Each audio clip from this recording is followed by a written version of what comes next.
More extensive rain arriving into the Outer Hebrides as well. But across the rest of the UK, it's largely dry and bright. Plenty of sunshine towards the southeast, 13 to 15 Celsius. So another relatively mild day. Into the evening, though, it turns cloudier across Scotland, northern and western England, Wales and Northern Ireland. And for Northern Ireland and western Scotland, we'll see some outbreaks of light rain. That rain crossing much of the UK during Wednesday, clearing to showers on Thursday, drier again by Friday.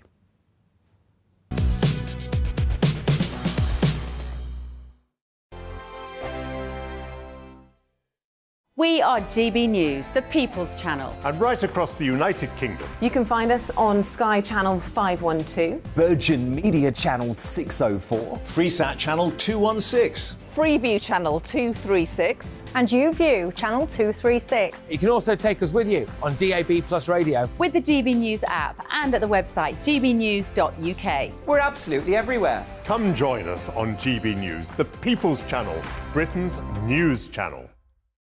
Monday to Thursday, 9 p.m. till 11 p.m. Join me, Dan Wootton. I'll bring you the sharpest takes and hottest debates. Do you not believe in prison? I don't believe in prisons. I'm completely stunned. I guarantee you there'll be no spin, no bias, no censorship. I actually was personally quite offended by it. And no reason to go to bed. So I guess they've always been quite woke. That's Dan Wootton tonight on TV, radio and online. Monday to Thursday from 9 p.m. till 11 p.m. on GB News. The People's Channel, Britain's news channel. Hello, I'm Michelle Dewberry, and you can join me every weekday 6 till 7 on Jubes and Kerr. You're an inspiration to us all. Clip that bit up. Well, you are. That's my ringtone. My political ambitions are, those days are gone, I can tell you. She's only teasing. Go on. He's probably going to want to lay down now. I'll give him 2 minutes to have one. Let's respectfully disagree. That's what we like on Jubes and Kerr. Come and join us. GB News, the People's Channel. Michelle Dewberry, weekday evenings at 6 o'clock. I'm Simon Evans. Join me on GB News for Headliners at 11 p.m. What's the scoop? I'll be joined by 2 of the country's top comedians. That's right. As we take a look at tomorrow's newspapers tonight. We're going to get into trouble. If it's a big story, we'll be covering it. Spill some tea on him. There we go. But we'll also have some fun. I wouldn't stick up a bank. My father didn't love me. So anyway. Headliners every night from 11 on GB News, the People's Channel, Britain's news channel. It's all about family, being in people's living rooms, all the interaction and getting to know who our viewers and listeners are. When I was young, my dad used to say, no, stop arguing. I wanted an outlet that would enable me to give my opinion. People are going through a really hard time right now, and I know that you don't feel like you're being listened to by the establishment. I came to GB News because it's the People's Channel, and I want the audience to have their say on the events of the day. We're dynamic. We do something different. Democracy shows that the wisdom of the nation is in its people. I get to travel to find out what the story is from a personal perspective. The British people aren't fools. We know when we're not being told the full story. We've got to work out how Britain moves forward from this. It's the best country in the world. The establishment had their chance. Now we're here to represent your views. Britain's watching. Britain's watching. Britain's watching. We're proud to be GB News, the People's Channel, Britain's news channel.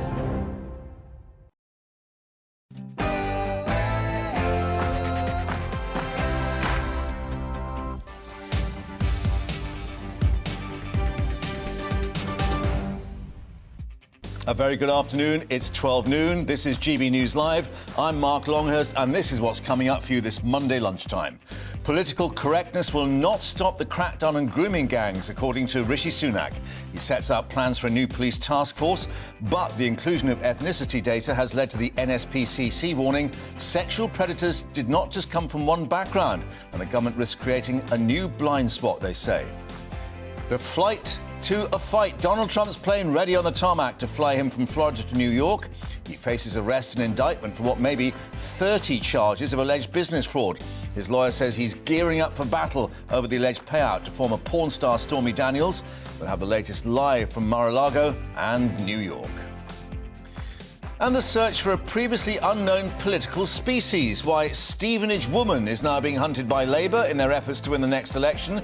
We've sent our man Paul Hawkins to track down the 40-something woman who's just fed up with politics and her local supermarket prices. We'll be finding out what she really thinks. Before that, though, latest news headlines coming up with Aaron.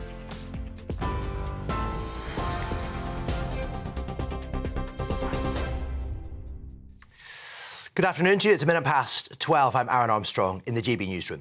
The Prime Minister is expected to reveal new measures to tackle grooming gangs shortly and has vowed political correctness will no longer hamper authorities. The NSPCC's warned excessively focusing on race could create new blind spots when tackling child sexual abuse. It's after the Home Secretary singled out British Pakistani men as a particular concern. The Labour leader, Sir Keir Starmer, says the government's been turning a blind eye to the problem for over a decade. Former Greater Manchester Police Detective Maggie Oliver says more investment and training's needed. Police, the criminal justice system, CPS, the courts, they are on their knees. We are not going to bring about the monumental changes that we need without investment, without proper training of police officers. The sentencing is pitiful. The jails are full. Less than 2% of reported rapes and abuse ever reaches a court. The man who murdered 9-year-old Olivia Pratt-Corbell in Liverpool is being sentenced later. Thomas Cashman was found guilty of killing the schoolgirl as he chased a convicted drug dealer into her home in August last year. He was also found guilty of the wounding with intent of her mother, Cheryl Corbell, and the attempted murder of Joseph Nee, the man he was chasing. He's due to be sentenced at Manchester Crown Court from 2 p.m. this afternoon. Thousands of schools may be forced to close for 2 days next term after teachers in England announced fresh strike action.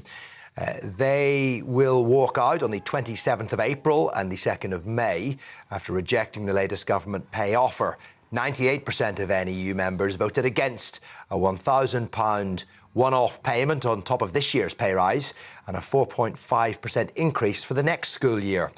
The NEU's General Secretary, Mary Busted, appealed to the Education Secretary to negotiate a better deal. So, Gillian, there is time for you to make a new offer which can resolve this dispute. We really want you to do this, Gillian. We want you to make a new offer that is fully funded, which matches other rises, which begins to deal with the crisis in our schools, an offer that our members would be prepared to accept. Almost 1 million passport applications could face delays in processing because of industrial action.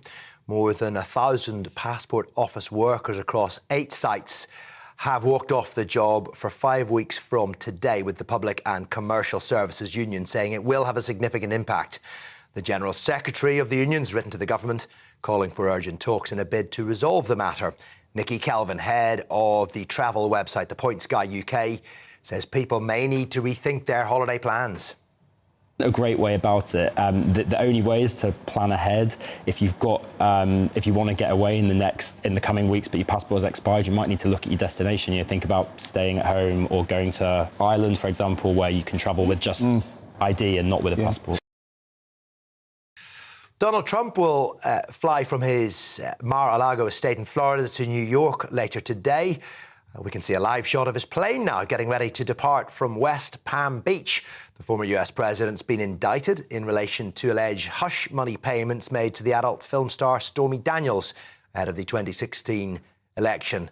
Mr. Trump is due to be arraigned, fingerprinted and photographed in court later in Manhattan. His lawyer says he will plead not guilty.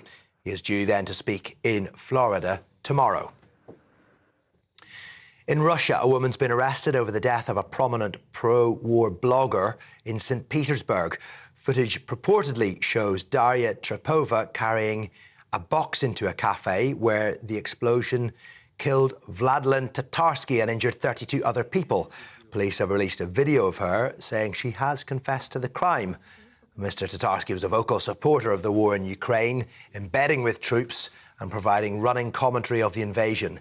The Kremlin's described his death as an act of terrorism. Meanwhile, Russia's Wagner Group claims it has control of the eastern Ukrainian city of Bakhmut. The head of the mercenary group, Yevgeny Prigozhin, says his forces raised the Russian flag over an administration building in the city, and they claim they've taken it from a legal point of view. Ukraine, though, disputes the claim, saying Russian forces are still very far from capturing the town and that a rag has simply been hung on a random site. Jodie Comer and Paul Mescal won the top prizes for their West End debut performances at last night's Olivier Awards. Comer won Best Actress for her role as Tessa in a one-person production, Prima Facie, while Mescal took home the Best Actor for his role as Stanley Kowalski in the new stage adaptation of A Streetcar Named Desire. Congratulations to them. This is GB News. More as it happens. Now it's over to Mark.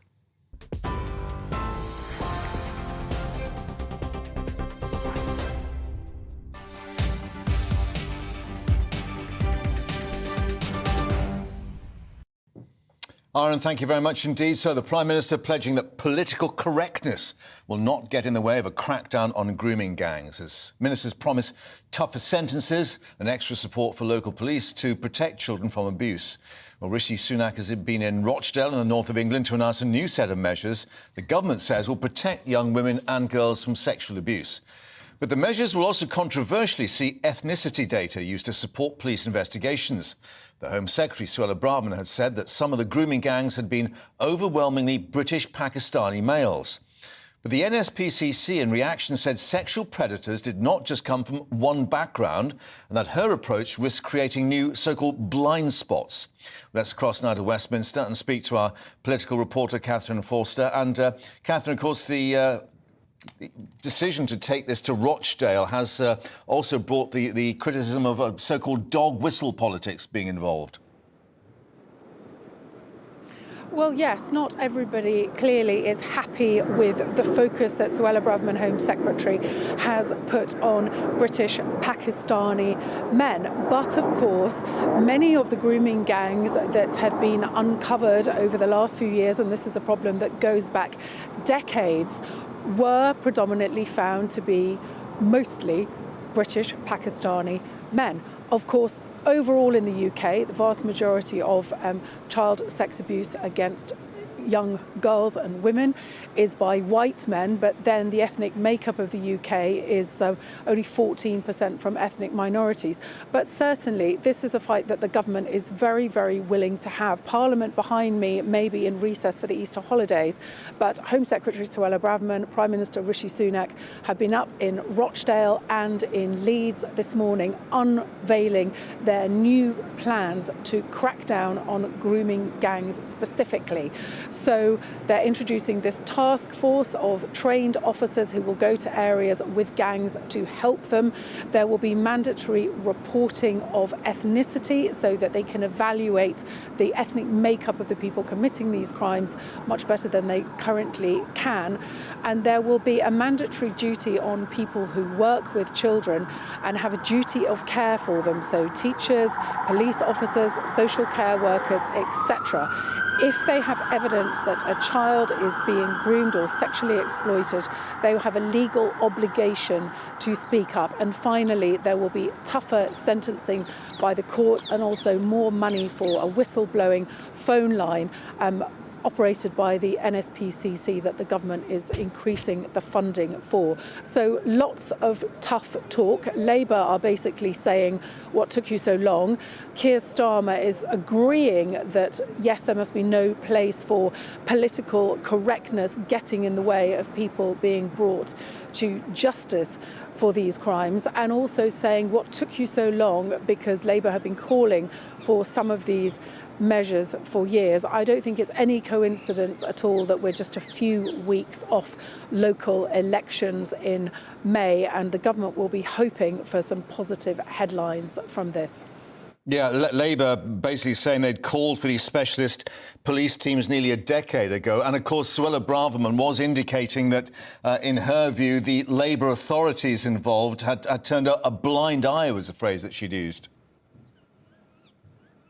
Well, yes, she's saying that there's evidence to prove that basically people in positions of authority who should have helped these very often young, vulnerable, working class girls and women down on their luck, often from broken homes, often in care, that have been preyed upon by grooming gangs, that many people knew about this, but simply turned a blind eye. They didn't want to be considered racist. They didn't want to be seen as bigoted, and so they did nothing. The government is saying that that is not an option. But some concern about, although this all sounds great, how is this going to be resourced? We know there's been severe cuts to police services over the years. The justice system is in a pretty awful state at the moment. So announcing these measures is all very well, but where are the resources? Is the money there? Is this going to be able to be actually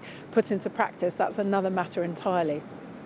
Catherine, thank you very much indeed for updating us there with the moves via Westminster, of course. But let's just bring you some breaking news that we're getting from Finland, which has announced it will officially become a member of NATO tomorrow.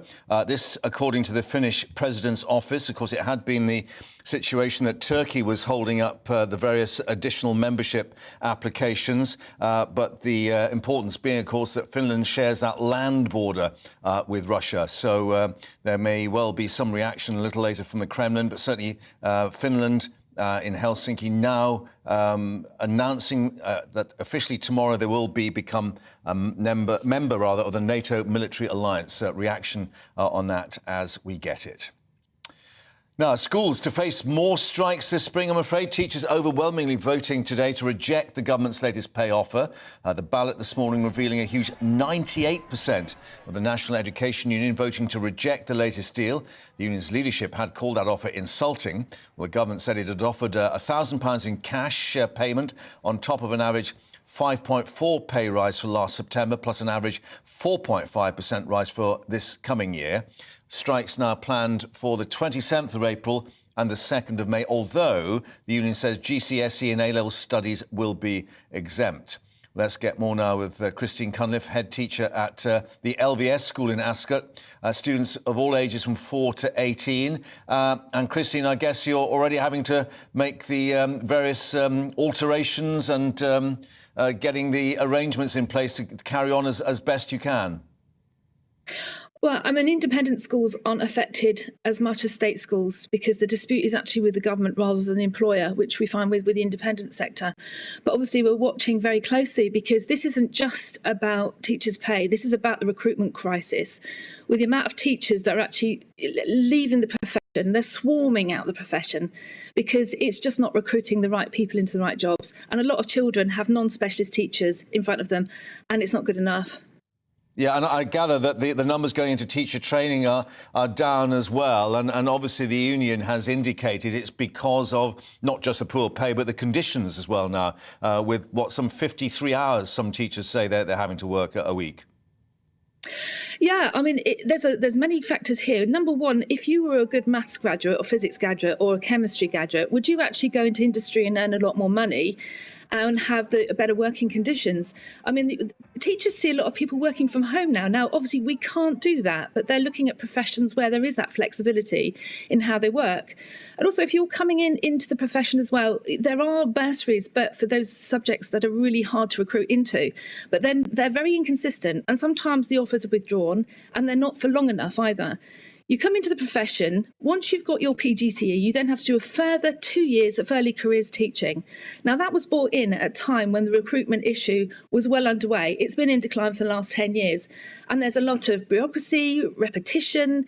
I'm mentoring somebody through it at the moment, and I think it's something that's enough to scare anybody coming off into the profession as well. So there's lots of things to consider, including the working hours. And despite...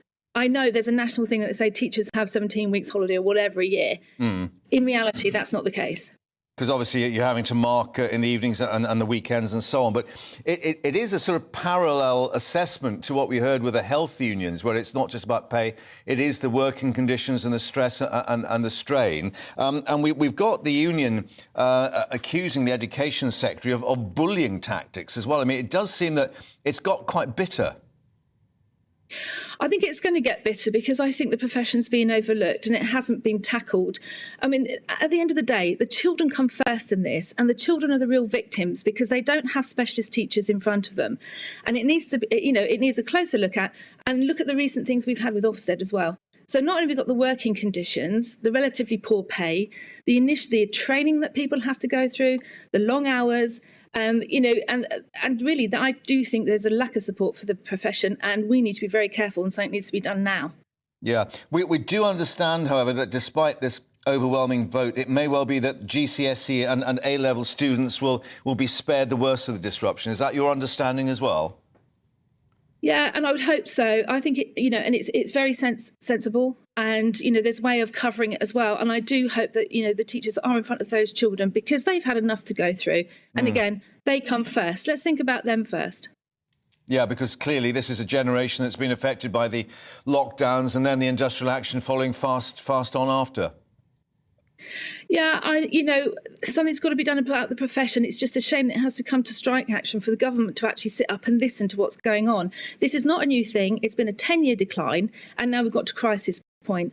And these poor children are on the front line of any disruption. Christine, thank you very much for joining us in Ascot. I know you're a busy day ahead of you, so we'll let you get back to the classroom or looking after the teachers, whichever is the more demanding. Thank you very much indeed. Thank you.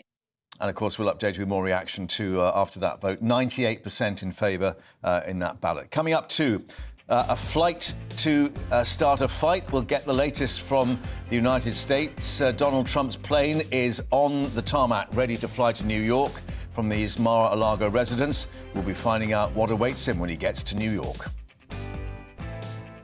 Hello, it's Aidan McGivern here from the Met Office. Following, for some parts of the south, the dullest March on record today. Plenty of April sunshine, light winds, dry for the vast majority as high pressure over Scandinavia builds towards the UK, keeping weather systems away for the time being and keeping sunny skies in place for much of the country. That sunshine extending from Scotland into England and Wales. Just some patchy cloud about here.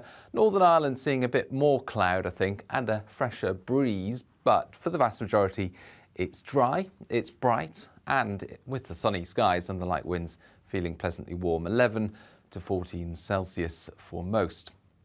Now into the evening, under those clear skies, temperatures will fall away and it could be a few mist and fog patches forming here and there. But for the vast majority, it is a clear night, and as a result, it's a frosty night with temperatures dipping to +1 down to -3 Celsius across central and eastern parts.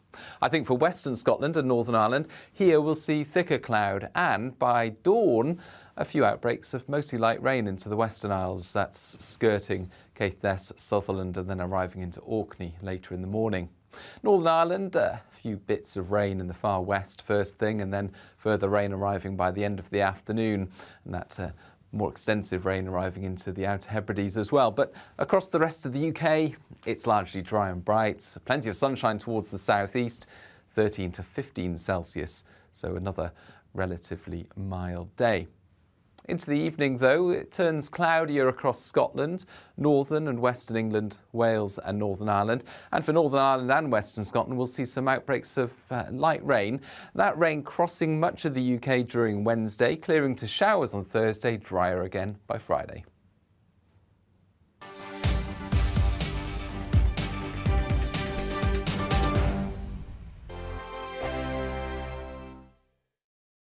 It's all about family, being in people's living rooms, all the interaction and getting to know who our viewers and listeners are. When I was young, my dad used to say, "No, stop arguing." I wanted an outlet that would enable me to give my opinion. People are going through a really hard time right now, and I know that you don't feel like you're being listened to by the establishment. I came to GB News because it's the People's Channel, and I want the audience to have their say on the events of the day. We're dynamic. We do something different. Democracy shows that the wisdom of the nation is in its people. I get to travel to find out what the story is from a personal perspective. The British people aren't fools. We know when we're not being told the full story. We've got to work out how Britain moves forward from this. It's the best country in the world. The establishment had their chance. Now we're here to represent your views. Britain's watching. Britain's watching. Britain's watching. We're proud to be GB News, The People's Channel. Britain's news channel. Hello, I'm Michelle Dewberry, and you can join me every weekday 6 till 7 on Jubes and Kerr. You're an inspiration to us all. Clip that bit up. Well, you are. That's my ringtone. My political ambitions those days are gone, I can tell you. She's only teasing. Go on. He's probably going to want to lay down now. I'll give him 2 minutes to have one. Let's respectfully disagree. That's what we like on Jubes and Kerr. Come and join us. GB News, the People's Channel. Michelle Dewberry, weekday evenings at 6 o'clock. Start the day with GB News. We catch up on all the big stories you didn't hear the night before. And take a look at what the world's talking about this morning. That's right, Monday to Thursdays from 6 o'clock. It's Breakfast with Eamon and Isabel. Straight after breakfast, join us, Bev Turner and Andrew Pearce. We're going to take you through till noon. We'll be tackling the big topics of the day, including the things that the other channels just won't talk about. If it's happening here. Wake up to mornings on GB News, the People's Channel. Britain's news channel. I'm Simon Evans. Join me on GB News for Headliners at 11 p.m. What's the scoop? I'll be joined by two of the country's top comedians. That's right. As we take a look at tomorrow's newspapers tonight. We're going to get into trouble. If it's a big story, we'll be covering it. Spill some tea on him. There we go. But we'll also have some fun. I wouldn't stick up a bank. My father didn't love me. So anyway. Headliners every night from 11 on GB News, the People's Channel, Britain's news channel. We've got a brand new lineup every Saturday night on GB News. From 6 p.m, I'll give you my unique take on the world today. Then at 7, it's me, Calvin Robinson, with my Common Sense Crusade. New to GB News is the Saturday 5. 5 times the opinion. Join us every Saturday from 8 p.m. as we debate the week's stories. With us 4, plus a special guest. And at 9, of course, it's Mark Dolan Tonight. Brand new Saturday nights on GB News, Britain's news channel.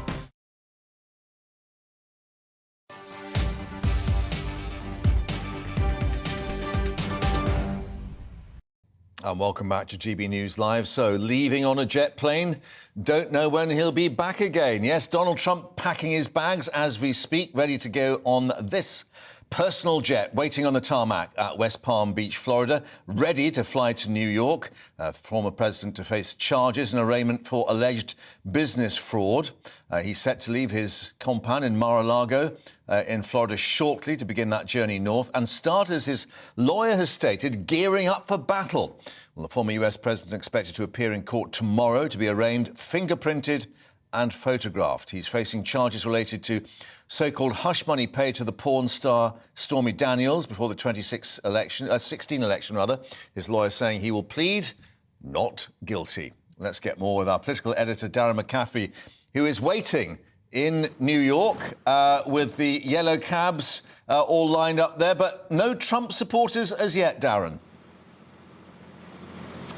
No, we are expecting them to gather, we reckon, tomorrow ahead of that hearing at the courthouse here in New York. There is concern about the sheer number of protesters that might turn up, whether it will remain peaceful or not. We know lots of NYPD officers have been called up effectively here in Manhattan to ensure that it does remain peaceful. Though it must be said, actually, there's been an awful lot of talk about potential protests ahead of this courtroom hearing, and yet, to date, we've not really seen many Trump supporters either down in Florida or in New York. But as you say, the former president is due to arrive here later on today. He's then going to stay in Trump Towers overnight here in Manhattan, and then he's going to turn up at that courthouse. I keep hearing you and others use the word arraignment, as if it's a word that we use in the UK. It essentially means the hearing in which he's going to say whether he feels he's guilty or not. It's a pre-hearing, if you like, ahead of that trial.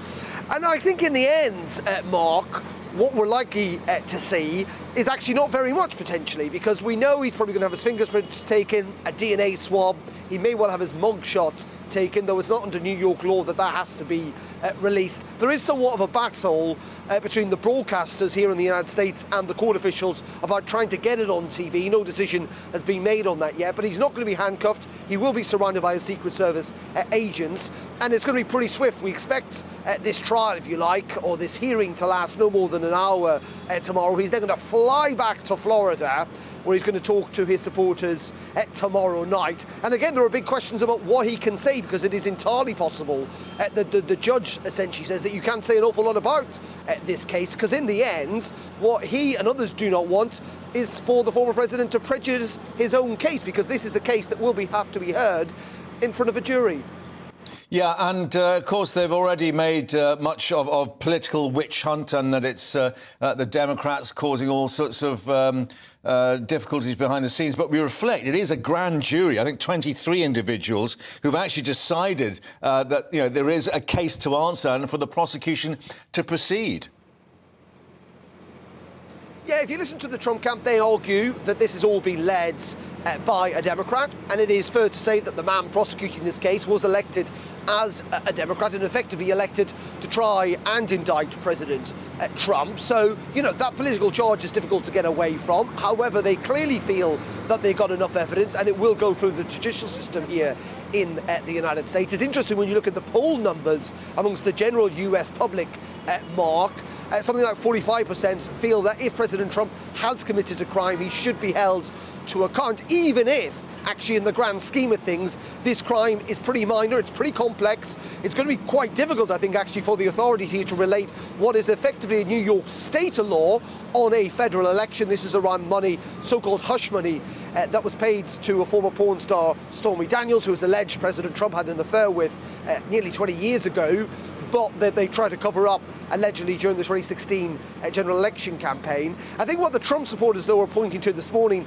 are the opinion polls amongst Republican voters that show that President Trump support is up, that they feel that there is a sense of persecution here, that there is a witch hunt, and that is benefiting President Trump at the moment. I think the wider question for the wider world, if you like, is if this does go to a proper full trial and Donald Trump, for whatever reason, is convicted, or indeed just a lot of the details. We don't know the full charge sheet so far. That's going to come out tomorrow.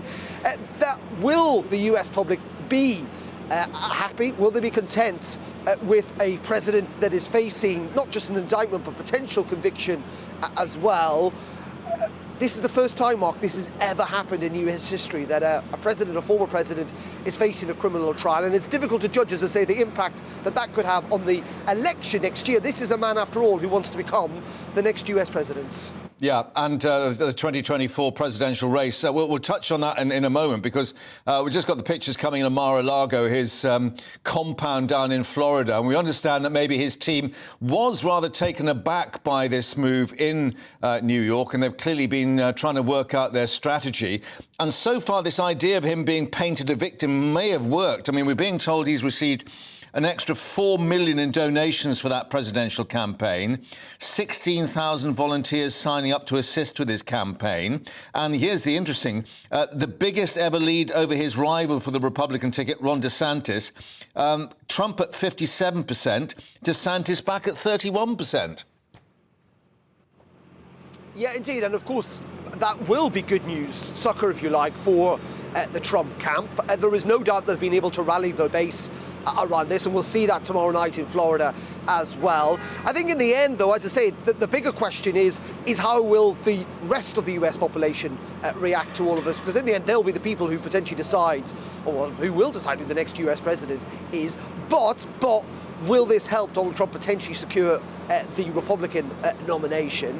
Again, though, we have to remind viewers that Donald Trump is facing legal challenges and possibilities in several areas, not least of all in Georgia, and far more serious cases. You may remember the Attorney General of Georgia during that election, the fallout from the election, effectively asking him to find thousands of more votes. That could be a very, very serious charge. Then there were also potential charges in relation to the files found in Mar-a-Lago that he allegedly took from the White House. So this is not the end. I mean, there is a sense that Donald Trump could get bogged down, if you like, Mark, in legal cases ahead of that general election campaign. But at the moment, you're right in saying, if anything, this case does appear to have rallied his base, his supporters, and that is what they're holding on to, though, as you've also pointed out, it has come somewhat as a surprise. We know a couple of weeks ago he effectively said he thought he was going to be arrested. Then there was a sense that this might all go away, and yet here we are today on the cusp of a monumental moment in US history. Will be the first time that a current or former US president will be indicted in US courts. Yeah, and last thought then, Darren, in terms of the security operation, of course, as you say, no sign of the supporters yet, but clearly the worry is that outside that courthouse there could be some quite difficult scenes. New York police, I gather, are sort of ensuring that the barriers are out and all the sort of leave is being cancelled and so on. There will be an enormous police presence here, and that's also one of the reasons that Donald Trump simply will not be handcuffed, which is pretty normal procedure in these types of environment, because this will be a criminal setting in a courthouse, but because he'll be surrounded by Secret Service agents, and they will be primarily providing his protection. Now, I have to say, it is fascinating to date that we've heard an awful lot about Trump supporters and about the backing he's just had and about the money and the poll numbers, and yet we've not really seen many people take to the streets at all, even though Donald Trump has effectively called for that. Now, that may well change tomorrow, and that is why, as you've said, the NYPD are being called up in large numbers to ensure that there are any protests, that they will remain peaceful. But to date, it has to be said, yes, it's dominating the airwaves. I've been watching American television this morning, and it is part of the national conversation here, but it doesn't seem, as I say, that there is the level of support, the numbers of protesters that we may have expected even at this stage. Though, as I say, we will have to wait for two things tomorrow. Number one, the call charge, the actual sheet, where we find out what he's being charged with, and second of all, whether and what the potential backlash is from the members of the public here in New York. Darren in New York, thanks very much indeed. Back to you, of course, as the story progresses and that plane takes to the air a little later. Thanks very much indeed.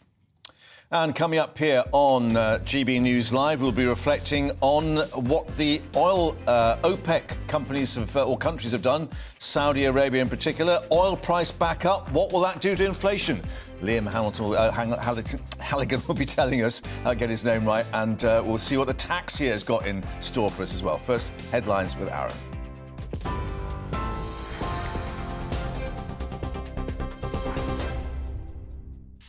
Hi there, it's just after 12:30. I'm Aaron Armstrong in the GB newsroom.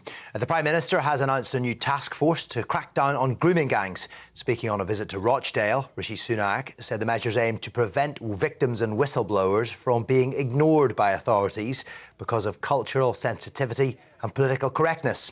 It's after the Home Secretary singled out British Pakistani men as a particular concern. Critics, though, say excessively focusing on race could create new blind spots when it comes to tackling child sexual abuse. Specific issue of grooming gangs, we've had several independent inquiries look at the incidents here in Rochdale, but in Rotherham and Telford. And what's clear is that when victims and other whistleblowers came forward, their claims were often ignored by social workers, local politicians, or even the police. And the reason that they were ignored were due to cultural sensitivity and political correctness. Now, that's not right. The man who murdered 9-year-old Olivia Pratt-Corbell in Liverpool is being sentenced later. Thomas Cashman was found guilty of killing the schoolgirl as he chased a convicted drug dealer into her home in August. He was also found guilty of the wounding with intent of her mother, Cheryl Corbell, and the attempted murder of Joseph Nee, the man he was chasing. Teachers in England will go on strike for another 2 days next term after rejecting the latest government pay offer. They'll walk out on the 27th of April and the 2nd of May. 98% of NEU members voted against what they described as an insulting offer that amounted to a £1,000 one-off payment in addition to this year's pay rise, plus an average 4.5% increase for the next school year. TV online, DAB Plus radio and on TuneIn. This is GB News. Now back to Mark.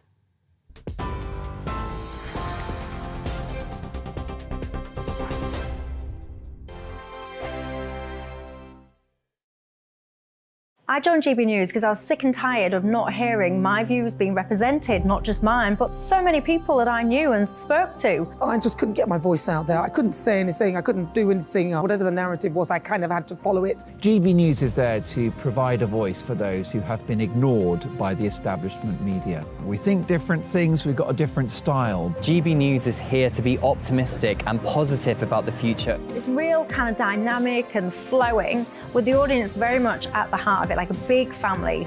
Here at GB News, we talk about the things that matter to you. Hearing the voices from right across our towns and cities, especially our towns. All sides of the argument represented with a heavy dose of opinion. We're on a mission here to make a difference. And the GB News family really is here for you, and whatever time of day you can watch or listen. Britain's watching. Britain's watching. We're proud to be GB News. The People's Channel. Britain's news channel. Westminster is going around in ever-decreasing circles, followed by the media. Britain is broken. How on earth did we get into this mess? But more importantly, how do we get out of it? Join me at 7 p.m, Mondays to Thursdays on Farage, here on GB News. We will have open, rational debate. We've got to work out how Britain moves forward from this. Join us here on GB News, the People's Channel. Britain is watching.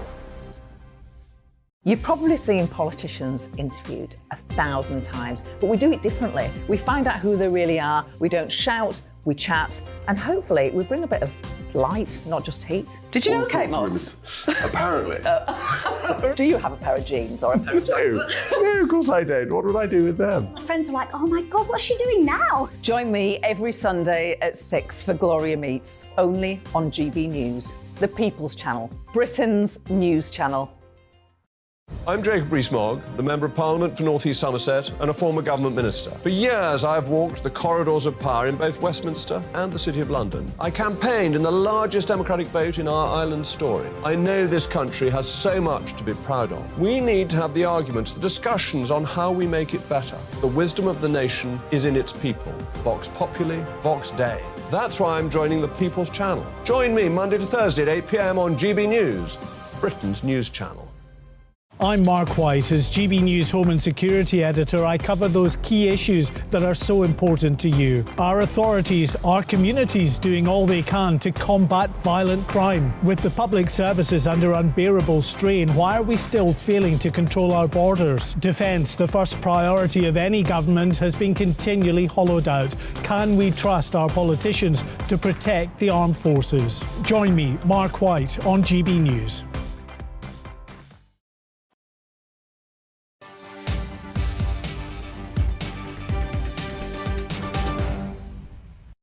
Welcome back to GB News Live. At the start of a new tax year this week, and it's estimated that businesses across the UK are going to be hit with an extra $9 billion in taxes this year. Another concern too, a sharp rise in oil prices today, risen by more than 5% as major producers led by Saudi Arabia have announced they're cutting production by more than 1 million barrels a day. And of course that pushes up a price per barrel. It's all posing a fresh challenge for the cost of living crisis and adding pressure to central banks in their efforts to control inflation. A lot of businesses doing their sums this week. So let's bring in our economics and business editor, Liam Halligan, with On the Money. So, a cheery start to the spring season with everybody doing their sums, and they don't add up very well, do they?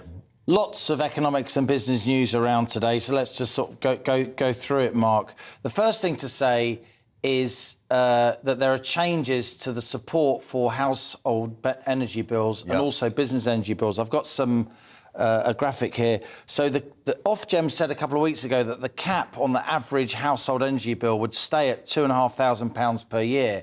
And that's the headline that everybody noticed.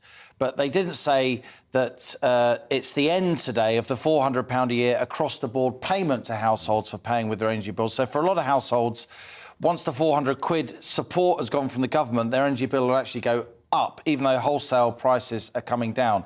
It's really, really complicated. I can only apologise. But a lot of people have noticed that their standing charges have gone up, not just the per unit costs. This is going to be major news in the weeks to come, to take it from me. Also, what we're hearing today is that £800 of annual support for those on benefits will be paid in 3 stages. So there is additional help for the particularly needy and vulnerable households with those energy bills. And I must stress, Mark, if you can't afford your energy bill, tell your supplier if you are in difficulty. I say that often and I say it again.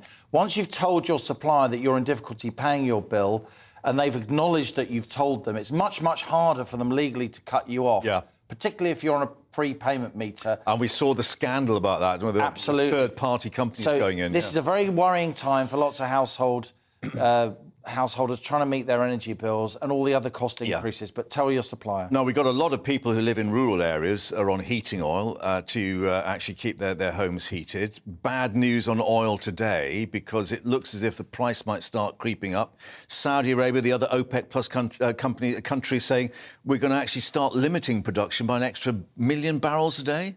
Yeah, let's just come to that, because I also want to mention some other aspects of the end of the tax year. Just news you can use, as we call it. Just things that people need to know. We will talk about the oil price. One bit of good news for a lot of workers is that the living wage, the minimum wage, roughly the same thing, goes up 92 pence today to £10.42 per hour. So that's for people 23 years and older. Council taxes go up on average by 5% a year from today, which is about an extra £100 a year if you're in an average Band D home. It's going to be more than 2,000 quid for a lot of homes now. Indeed. Yeah. Also, broadband, mobile and water bills, a lot of those tend to go up because it's the beginning of April, it's the new tax year. And check out, some of them are going up by the retail price index, which is higher than the consumer price index, the headline inflation index. And also something that we've highlighted a lot, you and me, corporation tax is going up today from 19% to 25%. And there's something else on business I wanted to mention, Mark, before we talk about oil. A lot of businesses across the country today, they are seeing all support going for their energy bills. I was just on the phone with a manufacturer in Sutton Coldfield, one I visited before, and I'm going to be bringing you that interview tomorrow in a special report from the Midlands, because there's an awful lot of companies that aren't steel makers, they're not really energy intensive, so they don't continue to get support from the government, but still 30, 40, 50% of their cost base is energy. Yeah. And those energy prices are now going to go up a lot, partly because they're on fixed-term contracts and the government support is going. This is going to, again, turn out to be a major political issue, because we're talking about those red wall seats where companies will struggle to survive. And they have to fix those contracts for 2 or 3 years, so they're actually tied in for quite a while. There is a lot of animosity among industrialists that they were forced with a gun to their head, that's the phrase I've used, by their energy providers to take a fixed contract when wholesale energy prices were really high. Anyway, apologies for jumping the gun, but this has sort of been breaking today. I think oil, was it $86 a barrel it hit, Brent crude, which is a bit higher than it's been since sort of mid-March. It's on the climb because all these OPEC countries suddenly decided we're going to start limiting production, which immediately hikes the price up. So when the Russian invasion of Ukraine happened last February, obviously oil prices spiked up because Russia's a major oil exporter and so on. And since then, for most of the time, they've been coming down. And that's why petrol and diesel has been coming down, though, of course, diesel hasn't been coming down as quickly as it should. Again, another aspect with suppliers maybe not doing the right thing by consumers. Another area where the government needs to get the regulators in there and bare their teeth. So we have seen petrol and diesel prices coming down quite steadily over the last year since that spike immediately after the war in Ukraine. What's happening now, though, is that the OPEC exporters cartel, working with Russia, a grouping called OPEC Plus, between them, these guys account for 90% of all oil reserves in the world. So we're talking the likes of Saudi, Iran, Iraq, UAE, Qatar, plus the Russians. They are now cutting global oil supplies, the amount they pump, by an extra 1 million barrels a day. That's about 1%. We use about 100 million barrels of oil a day. Yeah. And they already cut by 2 million a couple of months ago. This is really annoying the Western world. This is annoying in particular America, who tends to rely on the Saudis, their relationship with the Saudis, to keep the oil flowing, to keep energy prices relatively low. The Saudis are now thumbing their nose at the White House and saying, we know you guys in the West have got an inflation problem. We know that these interest rate rises are really hurting now and hurting your banking sector, and you want to stop the interest rate rises, so you want energy prices to come down so we can tame inflation. But we are anyway going to be cutting production. So what is their geopolitical game on that? Because clearly, that the White House is going to really start rethinking its relationship, especially with Saudi Arabia, when this has, taken a lot of Western governments by surprise. And it's not, of course, look, OPEC, they just want more money, right? I mean, funny that. It's human nature. And so $80 a barrel is the sort of limit. They want it above that to really make money. Well, they'll never say that there is a limit, because that would tell the market too much. But it certainly seems they do rightly want, as you say, Mark, want it north of $80 a barrel. But look, this is not just about money, and it's not even about the US, because in the US, they're oil exporters now. They're gas exporters. They've got a lot of energy. They're doing shale. Their oil production is through the roof. So gas is anyway...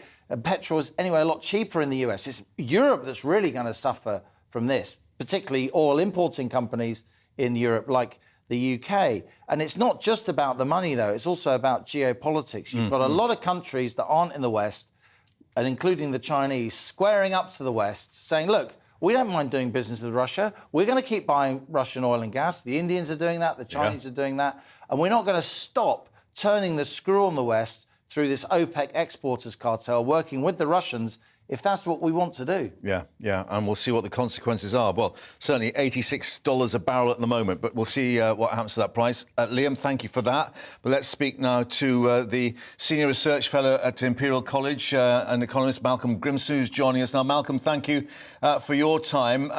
Just to touch on this oil issue, what do we think that's going to do for inflation, bearing in mind the government here had set so much store by inflation being halved by the end of this summer? I mean, we should keep it in perspective. The oil price today is the same as the oil price on about March the 6th. We've seen it come down by about 10% over the last month, and it's gone back up. And OPEC has responded to this. If we go back to last June, it was well over $120 a barrel. So it's around two-thirds the level that it was then. This isn't good news, but nor is it a massive shock of the sort we were seeing around the time of the Ukrainian invasion, or indeed through the 1970s. This looks like, more to me, like a correction in response to OPEC. OPEC has got an interesting balance. It doesn't want the oil price to be too high, because then people find other sources of oil and develop alternative fuels. But obviously it doesn't want it too low. It doesn't make money. So OPEC quite regularly ever since it was formed, going back to the 70s, has done these corrections a long time. They're not designed to shoot the oil price up into the stratosphere. They're designed to put it at a level where people will still want to use oil, but they will get what they would regard as a reasonable return on their production. Yeah, and a reminder that the muscle that they still have in terms of geopolitics, of course. But the other issue is these businesses doing their calculations now for this new tax year with all these tax changes and, of course, the energy as well. And we reflect that the PMI figures, the manufacturing sector, it's down again today for March, 47.9. Anything below 50, of course, is not good news. I mean, what do we expect about the health of that particular part of the economy now going forward? I mean, there's huge complications here. If you look at the wholesale electricity and gas prices, they've come down enormously. They've come down by a factor of about 5 from the peaks that we were seeing a bit less than a year ago. But of course, that doesn't reflect in inflation. Firstly, because there's a lag. Companies buy some of their electricity and gas on the year-ahead market in order to protect themselves from sudden massive shocks. But equivalently, that means it takes a bit of time for them to see the full benefit of falling prices. But so that's part of the issue. And we're also seeing in the wholesale market that because the government, for domestic consumers and to an extent for industry, had introduced these schemes to cap the power price at a level that is actually higher than it is today, even despite the fact that prices have been coming down. That doesn't reflect in inflation. Inflation didn't fully reflect that, and we won't see the benefits of these falling oil and gas prices in terms of inflation probably till later on in the year. I think the predictions still are that inflation is on a downward path for some time to come. But there will always be these paradoxes that one part of the market prices seem to be falling very rapidly, but that's not getting reflected in the price that we pay. And in particular, smaller businesses that don't qualify for the intensive users, as Liam was saying, they're going to face real problems because they were getting help. They're not now. And for companies like the entertainment industry, which uses a huge amount of energy, they're going to be, I think, facing really hard times. OK, Malcolm, thank you very much indeed for that assessment. And, of course, we'll keep people updated with how things pan out in these months to come. Thank you very much indeed. But let's now talk about the more direct human cost of this cost of living crisis. An inquest into the death of an 87-year-old woman, Barbara Bolton, who died in January, found that she contracted hypothermia. The inquest hearing that she then developed the condition because she could not afford to heat her home.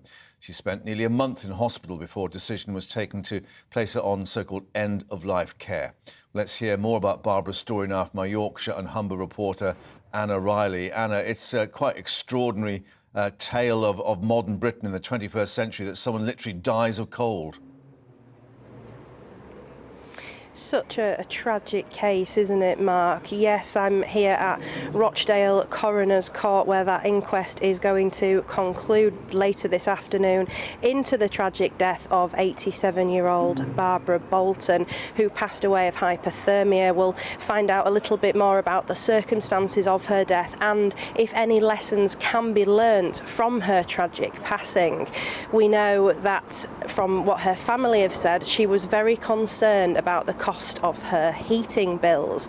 We know that she lived in a 2-bedroom terrace house in Bury in Greater Manchester, and that she heated her house with the use of a gas fire in her living room and used portable electric heaters to heat the rest of her home.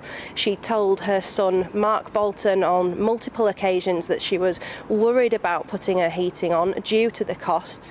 He tried to reassure her and said that he would help with her fuel bills, but he said that she was a proud lady and that she refused this help. We know that on December the 11th, during the particular cold snap that we had, her family came round and found her in her home. She was cold to the touch, and they instantly rang an ambulance, and she was taken to Fairfield Hospital in Bury, where doctors diagnosed her with severe hypothermia. Sadly, she didn't get any better while she was in hospital. She developed a chest infection, and she later died on January the 5th. We know that she was a very hard-working lady. She was a pensioner, and she only retired at the age of 82. She worked as a pharmacist assistant at the nearby Tesco near to her home. So later this afternoon we'll find out more of the circumstances, but as you said, is this modern Britain? It's a tragic case, and it just shows how the rising costs of living are having devastating impacts on people's lives, especially elderly people like Barbara Bolton. And do we have an indication from the coroner's court that the coroner is likely to make recommendations in terms of how these issues are handled going forwards? Just lost you there, Mark. I think you were asking about recommendations. Yeah. Yes, we know that the case was opened in January and it's been concluded for now April for the coroner to look into the case more, and it does often happen in cases like this that they do hope that lessons are learnt so that these tragic cases don't happen to other people. We know that there are charities out there to help elderly people like Age UK. They've got services like warm rooms and things like that. So yes, there may be more that comes out this afternoon from the coroner as to recommendations to stop such a tragic case happening again. Anna, thanks very much indeed. And of course, we'll see what emerges in that inquest a little later there. Back to you when we get more.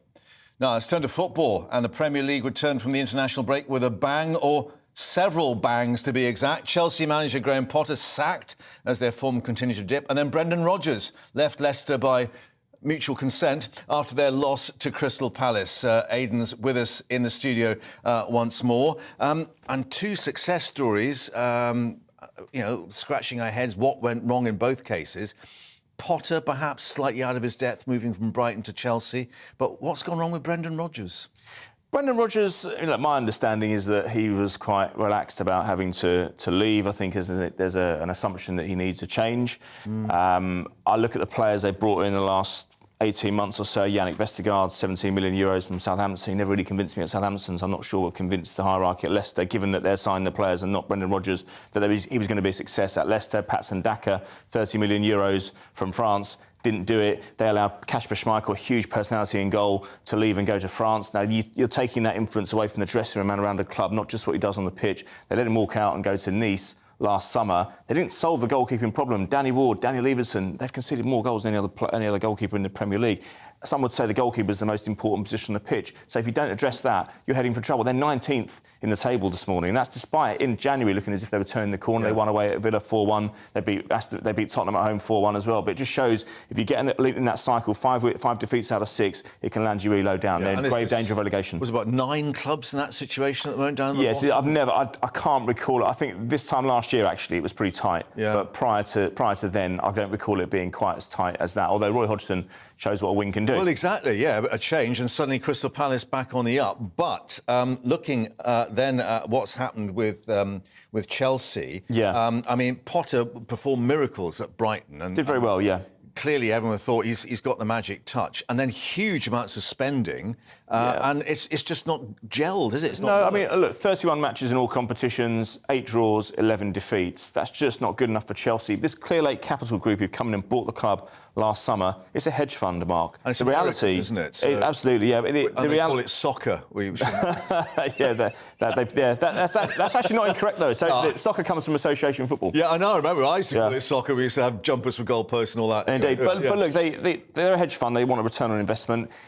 People will say to me, OK, well, look at Arsenal. They kept faith with Mikel Arteta. The difference there was that was a manager who went in there and made changes quite quickly. He wasn't necessarily backed with huge cash immediately, and they won the FA Cup quite early on. There were signs of progress.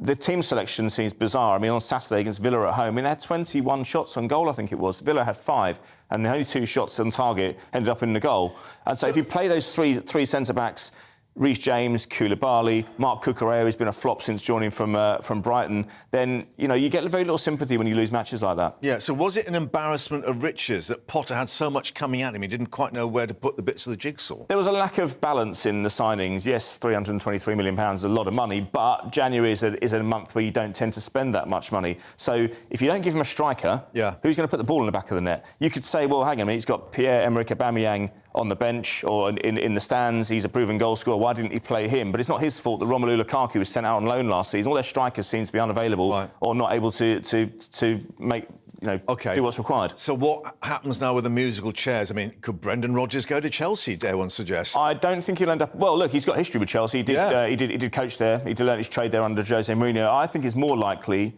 if Tottenham could do it, and I think they might be forced into it through lack of options, because I think Julian Nagelsmann, the former Bayern Munich coach, could end up at Chelsea. He's the favourite. If Rodgers goes to Tottenham, I think that's not a bad fit. Because I just think he needs a change. I don't think nobody's coming out of this thinking Rodgers is now a bad manager. He just needed a change. If you look at his reign in totality over 4 years, he did very well. Don't forget he won them the FA Cup. And he made some money. They made money on some good signings. He brought the best out of James Maddison. Could he be the man to get James Maddison to Tottenham? The issue with Nagelsmann is that he's still being paid by Munich. They're going to want compensation from whoever signs him. Aidan, and your soccer spot. Very much indeed. We'll see you again soon. Plenty to come in this next hour here on GB News Live. We're on Trump watch. The plane is fueled, ready to go. He'll be on his way to New York shortly. We'll be updating you on that. Stay with us.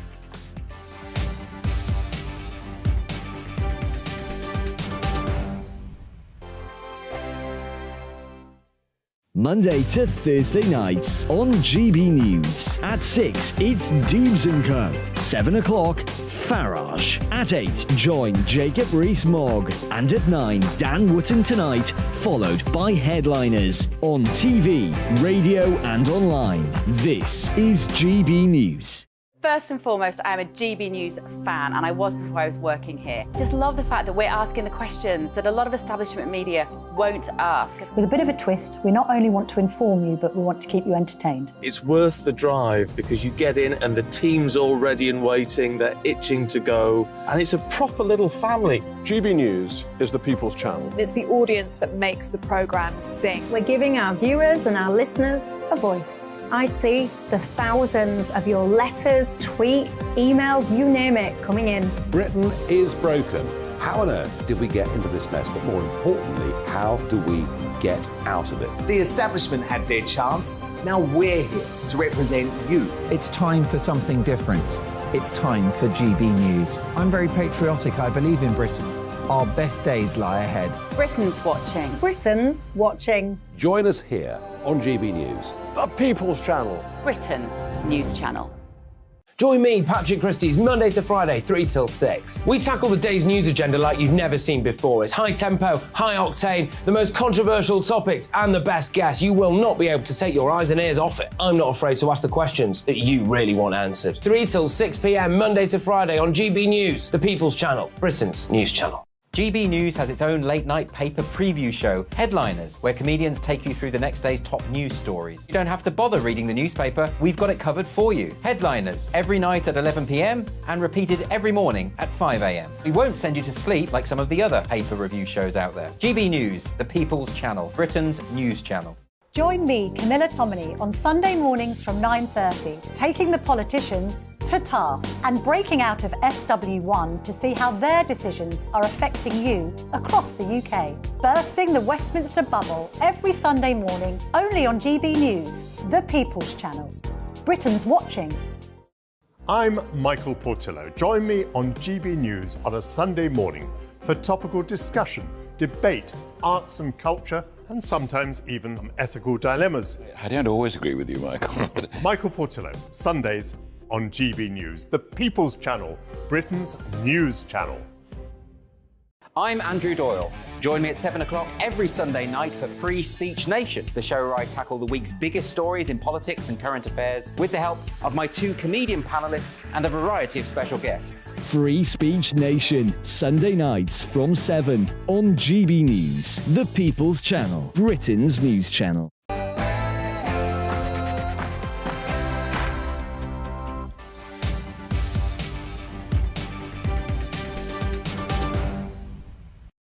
Very good afternoon. You're watching GB News Live with me, Mark Longhurst.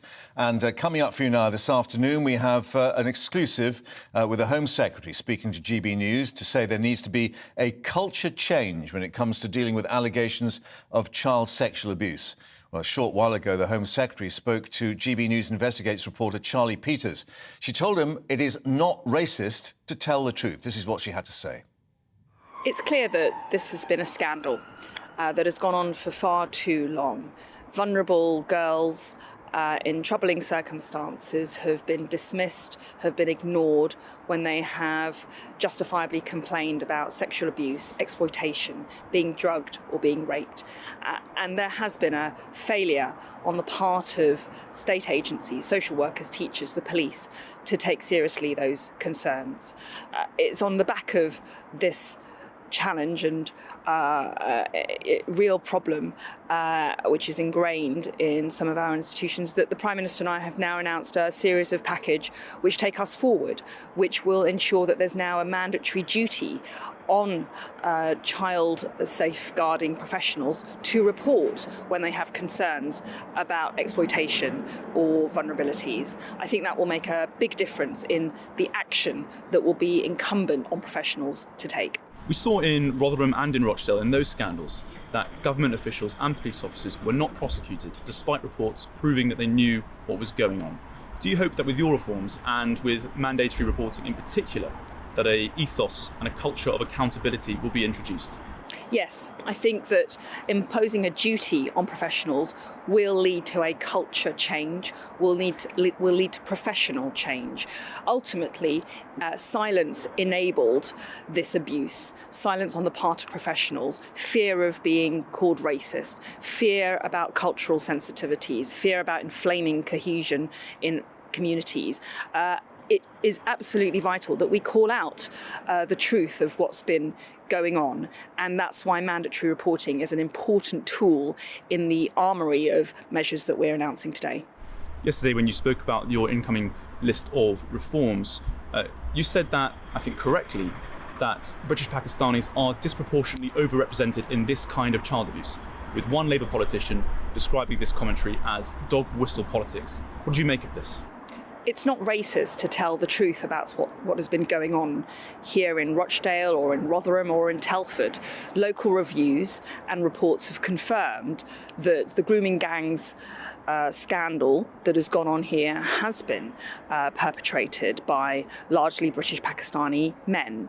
Now, it's important not to demonise a whole community, and the vast majority of British Pakistanis are law-abiding and straightforward people. But it is also clear to say that in these towns, and I've met victims today who've confirmed as much, bearing out their own experience, that there have been cultural trends in the practices that we've seen, and authorities and professionals have turned a blind eye out of fear of being called racist.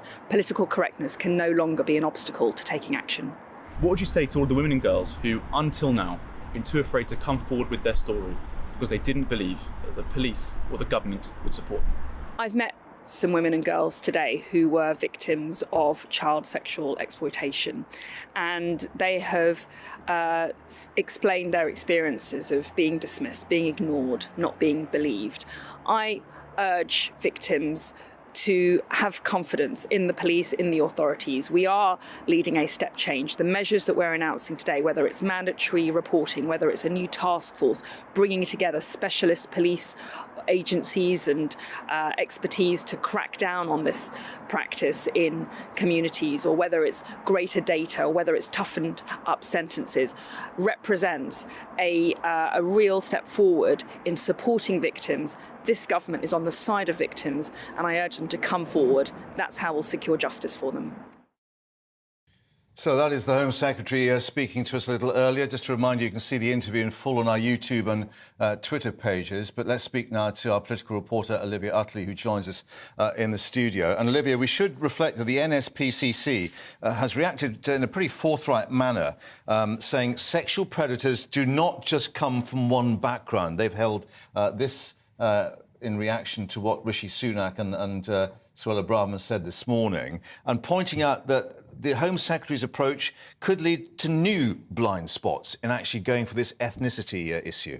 Yes, and they definitely are right to raise that issue, because sometimes when this problem is talked about, it's talked about through a lens of as though it's only these particular communities who are responsible for grooming crimes. Of course it's not. The question is whether these communities are overrepresented, and whether, as the Home Secretary suggested, there is a blind spot among sort of left-leaning liberal politicians and or even Labour authorities, she directly accused. Labour authorities. And of course we remember the case a few years ago of Sarah Champion, who was a Labour frontbencher and wrote a piece in The Sun detailing the problems with these grooming gangs, and was sacked from the front bench because it was felt, pushed out from the front bench because it was felt that she was engaging in dog whistle politics. Well, everything she said was absolutely right, and I think everything that we've seen since, when all of these cases, that the scale of abuse in these areas has emerged, she's been pretty much vindicated. Yeah. Now, the problem of whether or not these communities are overrepresented is very difficult to get to the bottom of it, because, as the Home Office report found a couple of years ago, we just haven't been collecting enough data on different ethnicities to work out whether it is Yeah, although I mean, the critics point out to what she said, you know, when she said, I'd call the truth about what's going on, that this previous Home Office Commission research found that most group child sex offenders were men. The majority were white. There wasn't enough evidence that members of grooming gangs were more likely to be Asian or black. Close quotes. That was the Home Office Commission research. Yes, but then when you read further into the report, there wasn't enough evidence to suggest it, and that is at least partly because there wasn't enough data, because people weren't gathering data on the ethnicity of abusers, and perhaps that could be considered an issue in itself. So for the last year and a half, the ethnicity of people involved in grooming gangs has been collected, and this new government approach, which Suella Braverman is talking about today, is going to use some of that data analysis to get to the bottom of exactly what's going on. Now, in terms of Labour's approach, they've not directly challenged this issue where she blamed these Labour-led authorities in terms of turning a blind eye. What they have said is, look, a decade ago, we wanted these changes to the police forces to have these special units, and the government is a bit late on the parade with this. Yes, and I think there is definitely a very good argument that the government has been late to the parade. And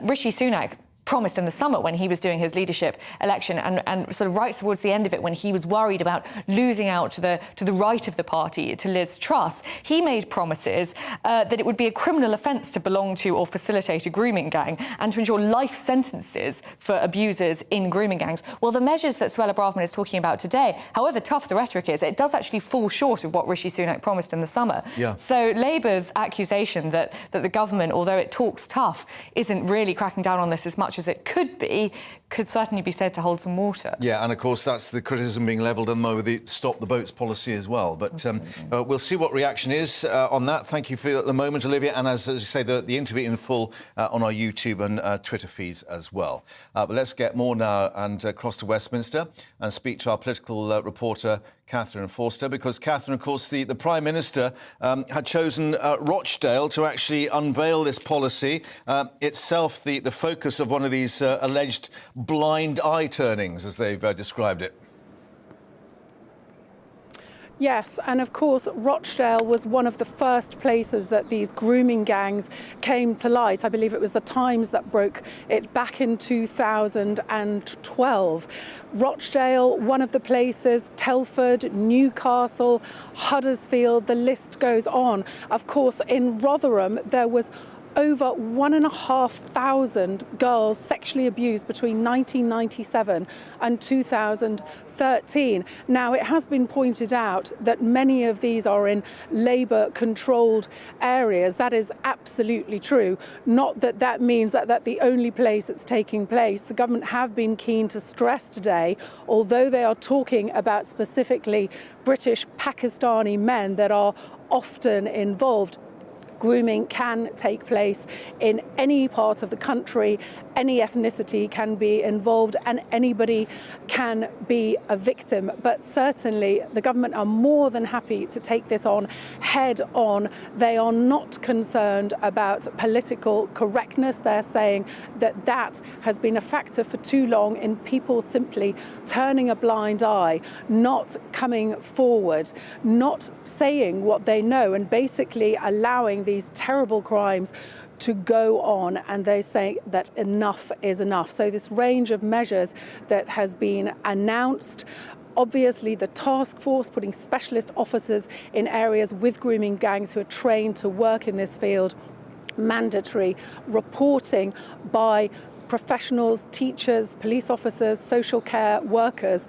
If they know or suspect that grooming is taking place, they will have a legal obligation to report it. I think many people would expect that that would already be happening now. And also mandatory ethnic gathering of information to say what ethnic diversity these factors are coming from. And then finally, the NSPCC, they have a whistleblowing helpline. The government is increasing funding to that, and also tougher sentencing. So a lot of proposals, but I think there'll be many questions about resources, because we know police has been cut, legal, judicial system is in a mess as well. And it's all very well talking about these measures, but will they come in, and how effective will they actually be? And you mentioned the NSPCC, and of course, in terms of the reaction, the criticism, Sir Peter Wanless, the chief executive of the NSPCC, saying this approach on race and ethnicity, the danger would be that it creates other blind spots, as he says, and one wonders whether the government believes that might be political correctness being set out by the NSPCC. Well, yes, certainly. Anybody can be a victim of sexual crime. Anybody can be a perpetrator. But the government's thinking is that in many cases, these crimes were not brought to light because the people involved were from an ethnic minority, and that people who should have spoken up, who should have done the right thing and come forward, simply didn't want to. They were frightened of being called racist, they were frightened of being called bigoted, and that has prevented people from coming forward. Now, Labour leader Keir Starmer has said similar. He said, yes, absolutely, political correctness, worries about cultural sensitivities should have no place, but stressing that the vast majority of sexual abuse committed against girls and women in this country is in fact by white men, as you would expect, because the UK, there's only about 14% of people are from minority ethnic backgrounds. Much indeed for that reaction at Westminster. More, of course, as we get it. But let's also update you with something more we're getting from Downing Street. The Prime Minister's official spokesman saying that Downing Street is backing calls to strip Wayne Couzens, the murderer of Sarah Everard, of a police pension, which comes from his time serving at the Civil Nuclear Force. Apparently, Couzens is eligible for the payment for his service in what was called the Civil Nuclear Constabulary. Well, the Prime Minister's official spokesman saying we fully support the recommendation. He's now stripped of that pension, so he does not benefit from his years of serving. Grant Shapps, the relevant minister, is seeking an urgent update from the Pensions Administrator. That's just coming in from number 10. Now, a former British soldier is preparing to become the world's first double-above-the-knee amputee to reach the summit of Mount Everest, no less. Hari Budomega, a Gurkha veteran, is getting ready to fly back to Nepal to take on the challenge. Our reporter Lisa Hartle went to speak to him before he flew off. It's I can walk much faster with this one, but the one is more than 5 kilograms, so not really good for climbing mountains. So let's take this one away. After losing both of his legs in Afghanistan, former Gurkha Harry Budamagar thought his life was over. But in May, he will be the first double above-the-knee amputee to take on the world's tallest mountain, Mount Everest. After serving for 15 years in the British Army's Gurkha Regiment, Harry was hit by an IED while on patrol. At the time, I thought that my life is finished. I had to live my rest of my life in a wheelchair. But also, I would need a carer rest of my life. That's what I thought. So, looking back, who thought that I would be climbing Mount Everest? No, I never thought that. Never thought that. But the good thing is about this, when you are positive and you start doing the things, and it just opens the one door and another, and you see the opportunity, not just about yourself, but also you create an opportunity for other people as well. Harry had to fight to get the law changed in Nepal, which banned double amputees from climbing Everest. By taking on the mountain, it's his aim to change the negative perceptions that some have around disability. Hopefully this will make awareness of disability and change the perception on people with a disability, that they don't ban us, or some of people with the disability themselves as well have a courage to challenge themselves and live a meaningful life. It'll take Harry 3 times as long to conquer Everest, using an incredible amount of upper body strength. Harry's kind of got a unique challenge in climbing Everest. Harry's climb, by the nature of making it safe, is a totally different climb, and Everest is already expensive, but for Harry it's even more so. So much so that I think after the costs of fulfilling things, Harry needs to raise about £320,000 to make the climb happen. And he's doing really well, but that's the first mountain, and there's a bit of way to go. This was Harry after climbing 6,000 metres to the summit of Mirror Peak. Yes! Harry will begin his climb of Mount Everest in May, which will be an extra 3,000 metres. Wow. Climbing Mount Everest is slightly more risk. My life has always been risk. I went to the war to protect the people's freedom. I'm very, very happy to take a risk for other people, and that's always been the case in my life. Lisa Hartle, GB News, London. Extraordinary story, and we'll keep you updated on Harry's, as we literally say, moving mountains, and how he gets on Everest, and we wish him all the best, of course. Coming up, another big man in the Big Apple, New York bracing itself for former President Donald Trump. He is preparing to fly off for his day in court. We'll have more with our political editor, Darren McCaffrey, who's there waiting in New York. But let's take a quick look at the weather for you now. Hello, it's Aidan McGivern here from the Met Office. Following, for some parts of the south, the dullest March on record today. Plenty of April sunshine, light winds, dry for the vast majority as high pressure over Scandinavia builds towards the UK, keeping weather systems away for the time being and keeping sunny skies in place for much of the country. That sunshine extending from Scotland into England and Wales. Just some patchy cloud about here. Northern Ireland seeing a bit more cloud, I think, and a fresher breeze. But for the vast majority, it's dry, it's bright, and with the sunny skies and the light winds, feeling pleasantly warm. 11 to 14 Celsius for most. Now into the evening, under those clear skies, temperatures will fall away, and it could be a few mist and fog patches forming here and there. But for the vast majority, it is a clear night, and as a result, it's a frosty night with temperatures dipping to +1 down to -3 Celsius across central and eastern parts. I think for western Scotland and Northern Ireland, here we'll see thicker cloud, and by dawn, a few outbreaks of mostly light rain into the Western Isles. That's skirting Caithness, Sutherland, and then arriving into Orkney later in the morning.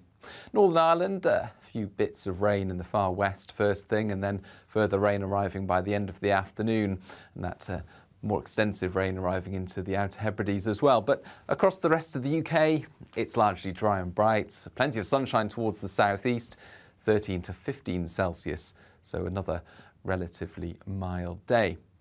Into the evening, though, it turns cloudier across Scotland, northern and western England, Wales and Northern Ireland. And for Northern Ireland and western Scotland, we'll see some outbreaks of light rain. That rain crossing much of the UK during Wednesday, clearing to showers on Thursday, drier again by Friday. Start the day with GB News. We catch up on all the big stories you didn't hear the night before. And take a look at what the world's talking about this morning. That's right, Monday to Thursdays from 6 o'clock. It's Breakfast with Eamon and Isabel. Straight after breakfast, join us, Bev Turner and Andrew Pearce. We're going to take you through till noon. We'll be tackling the big topics of the day, including the things that the other channels just won't talk about. If it's happening here. Wake up to mornings on GB News, the People's Channel. Britain's news channel.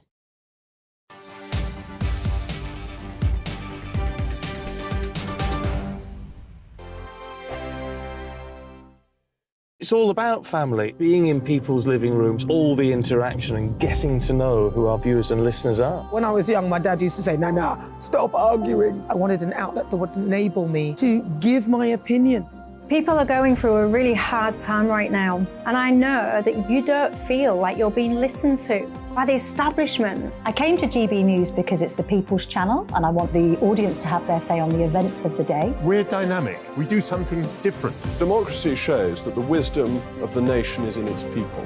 I get to travel to find out what the story is from a personal perspective. The British people aren't fools. We know when we're not being told the full story. We've got to work out how Britain moves forward from this. It's the best country in the world. The establishment had their chance. Now we're here to represent your views. Britain's watching. Britain's watching. Britain's watching. We're proud to be GB News. The People's Channel. Britain's news channel. Hello, I'm Michelle Dewberry, and you can join me every weekday 6 till 7 on Jubes and Kerr. You're an inspiration to us all. Clip that bit up. Well, you are. That's my ringtone. My political ambitions those days are gone, I can tell you. She's only teasing. Go on. He's probably going to want to lay down now. I'll give him 2 minutes to have one. Let's respectfully disagree. That's what we like on Jubes and Kerr. Come and join us. GB News, the People's Channel. Michelle Dewberry, weekday evenings at 6 o'clock. Start the day with GB News. We catch up on all the big stories you didn't hear the night before. And take a look at what the world's talking about this morning. That's right, Monday to Thursdays from 6 o'clock.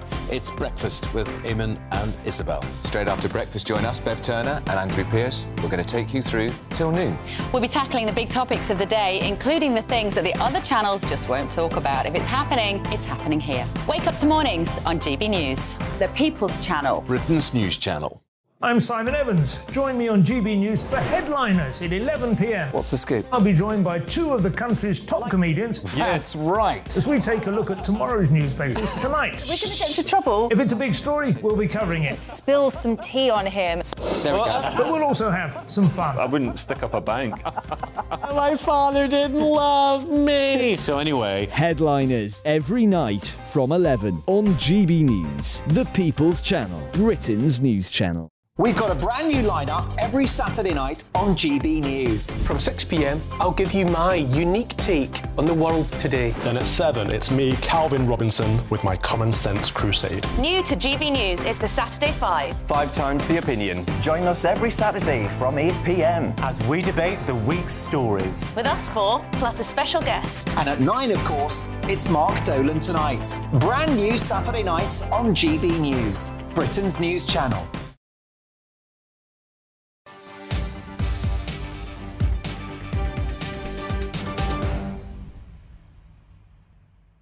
News Live, and this certain plane on the tarmac at West Palm Beach Airport in Florida, because Donald Trump will be boarding his private jet a little later to head north to New York City. It is fueled and ready to go, we're told. Is Donald Trump ready to make history, though, when he appears in court tomorrow? Because he will be the first current or former US president to ever be arrested and charged with a crime. Well, that arraignment for what could be eventually 30 allegations of business fraud to take place in Lower Manhattan. His lawyer saying he's gearing up for battle. New York itself bracing for his arrival. Barricades to be erected around the Manhattan Criminal Court. No sign of his supporters as yet outside his Mar-a-Lago complex down there in Florida. But, of course, we'll update you there. But let's go straight to New York now because our political editor, Darren McCaffrey, is there waiting for us. And, Darren, of course, it's the meeting of politics and the law, or the state law of New York City, at least, because just to remind people, this is not a federal charge he's facing, it's state law in New York. Yeah, indeed it is, and it all pertains to so-called hush money that was allegedly paid to Stormy Daniels during the 2016 presidential election campaign to keep her quiet about an alleged affair that happened a decade before that between Donald Trump and the former porn star. Now, Donald Trump has denied he ever had this affair, let alone that this money was paid. But you're right in suggesting that actually what this criminal trial is trying to do is to try and indict the former president on New York state law and supplant it, onto what was federal campaign rules. Now, all in all, what we're going to see tomorrow is potentially not very much, though, because there is a bit of a battle at the moment between the broadcasters who, unsurprisingly, want to broadcast what happens inside the courthouse here in New York live on television, and the authorities. No decision's been made on that. We're also not likely to see the former president in handcuffs, not least of all because his security detail, the Secret Service, wouldn't be terribly comfortable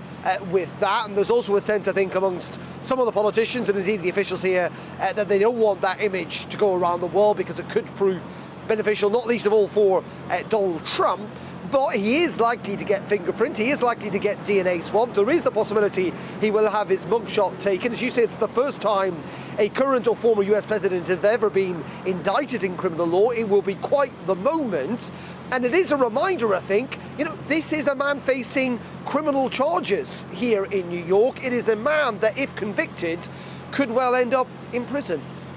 And, of course, the whole question is what happens, therefore, for the 2024 presidential race. I mean, at the moment, he's well ahead of Ron DeSantis, in terms of going for the Republican ticket. He's on 57%, Ron DeSantis on 31%. And we are in uncharted waters. If he is facing those charges or he is actually found guilty, what happens to his political future?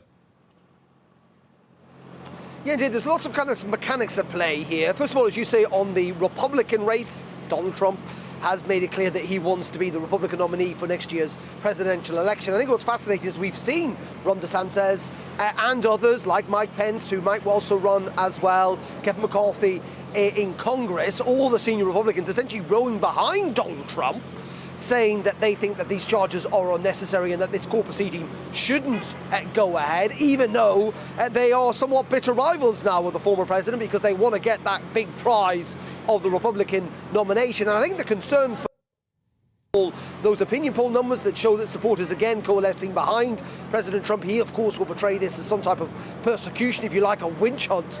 He has branded it, but also that it just turns into the Trump psychodrama again, that he sucks all the oxygen, if you like, out of the room here in the US. All the attention is on him, and that by de facto he becomes the nominee because everyone is focused on Donald Trump. Though, conversely, Donald Trump, not least of all because of this court case, but potentially many others as well in Georgia, Feds looking into what happened in Mar-a-Lago with those White House confidential documents, is that over the next year Donald Trump finds himself stymied somewhat, having to fight lots of different legal action on different fronts, which means he can't necessarily campaign as effectively as he would want. And then there's the wider question about how this will play, not on the Republican base, not on those that firmly support President Trump, but on the wider US public, about whether seeing a former president indicted, seeing a man stood up in court who wants to be the next president, whether that will make them think twice and actually in the long run, it could harm his chances. Yeah, I mean, we understand that the Trump team will be holed up in Mar-a-Lago at his complex down there in Florida, deciding the way forward. And the suggestion is they may try and go for delay. And, of course, what then happens about the protests and his Make America Great Again supporters taking the streets? And will that turn violent? Yeah, indeed. First of all, just on that point about how long it's going to take, tomorrow it's an hour. It's a preliminary hearing. It's essentially entering his plea. of not guilty. I mean, we know he's going to do that. His lawyer has said repeatedly he is going to battle these charges and wants to be exonerated as soon as possible. But this is something that is going to take months and months and months and months. It could well extend into next year. And even if he was convicted, even if he did face a prison sentence, there'd almost certainly be an appeal. So this is a process just in this one court case that is going to probably take, frankly, years, I would have thought, Mark. It is not going to go by pretty quickly. In terms of the protests, you're right, there is an expectation that we are going to see protests here in New York tomorrow. We know the NYPD essentially have been called up in large numbers to ensure that is peaceful. And we have seen some people gather outside Mar-a-Lago over the last couple of days or so. But given the fact that President Trump is effectively here in America, it is surprising that we've not really seen any protests, though. Well, as I say, we'll have to wait and see what happens here in NYC tomorrow around that court case. Darren, in New York for the moment, thanks very much indeed. As you say, we'll keep everyone updated with events tomorrow.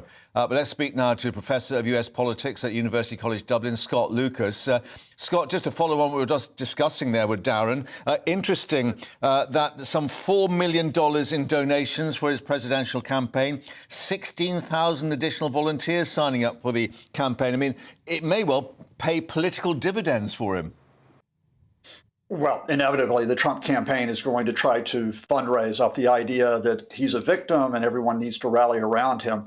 But I think the fundamental mark here is that the legal process needs to be completed, whether Trump is acquitted or convicted, really free from political interference. And when you start to talk about, as Trump and his allies do, oh, if you put me on trial, then this will mean I get reelected in 2024, you don't want to do that. You're really putting your thumb on the scales. I would come back to treating the legal process in itself, what the facts are, what we're likely to see. And then when we talk about the politics, you know, we're very early in the cycle for 2024. The election isn't for another 20 months.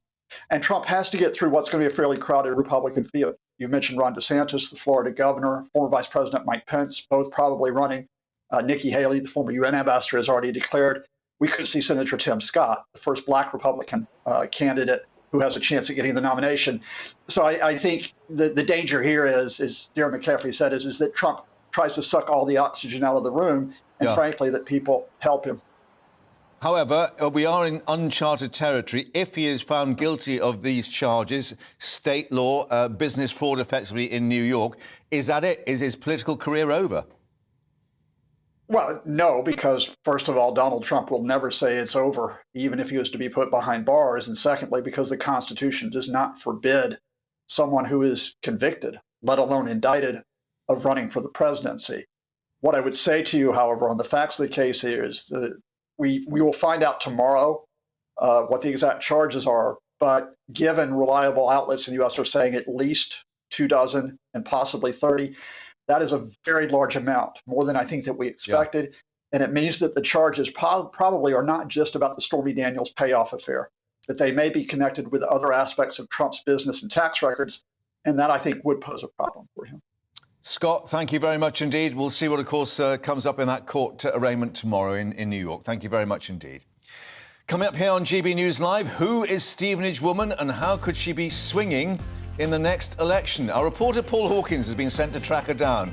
We'll have that in a moment. First, the news headlines with Aaron.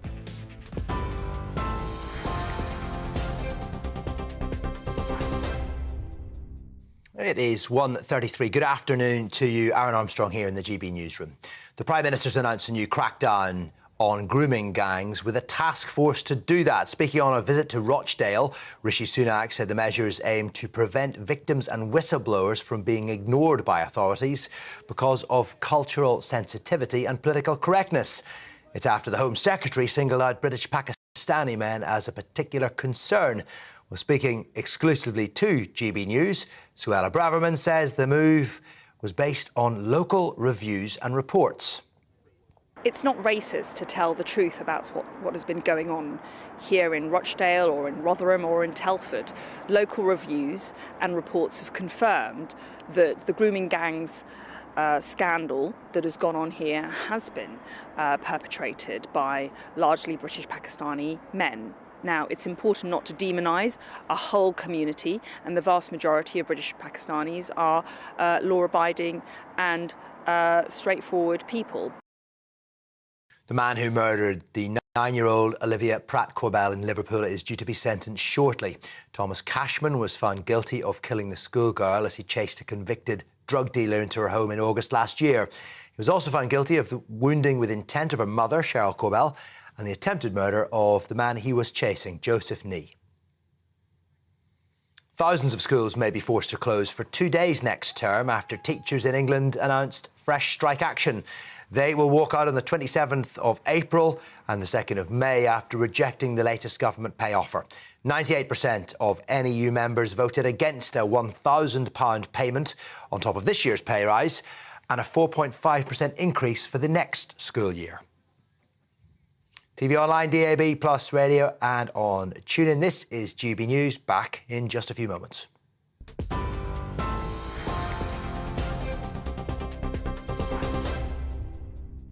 Direct Bullion sponsors the Finance Report on GB News for gold and silver investment. And a quick snapshot of today's markets. The pound will buy you $1.2382 and €1.1392. The price of gold is £1,596.91 per ounce, and the FTSE 100 is at 76.77. Direct Bullion sponsors the Finance Report on GB News for physical investment.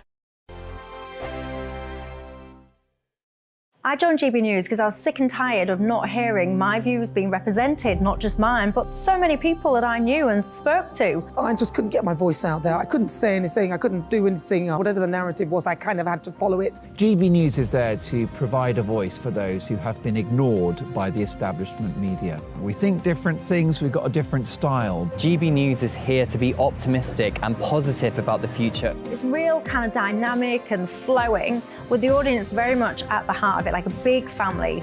Here at GB News, we talk about the things that matter to you. Hearing the voices from right across our towns and cities, especially our towns. All sides of the argument represented with a heavy dose of opinion. We're on a mission here to make a difference. And the GB News family really is here for you, and whatever time of day you can watch or listen. Britain's watching. Britain's watching.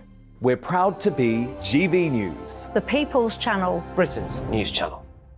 Westminster is going around in ever-decreasing circles, followed by the media. Britain is broken. How on earth did we get into this mess? But more importantly, how do we get out of it? Join me at 7 p.m, Mondays to Thursdays on Farage, here on GB News. We will have open, rational debate. We've got to work out how Britain moves forward from this. Join us here on GB News, the People's Channel. Britain is watching.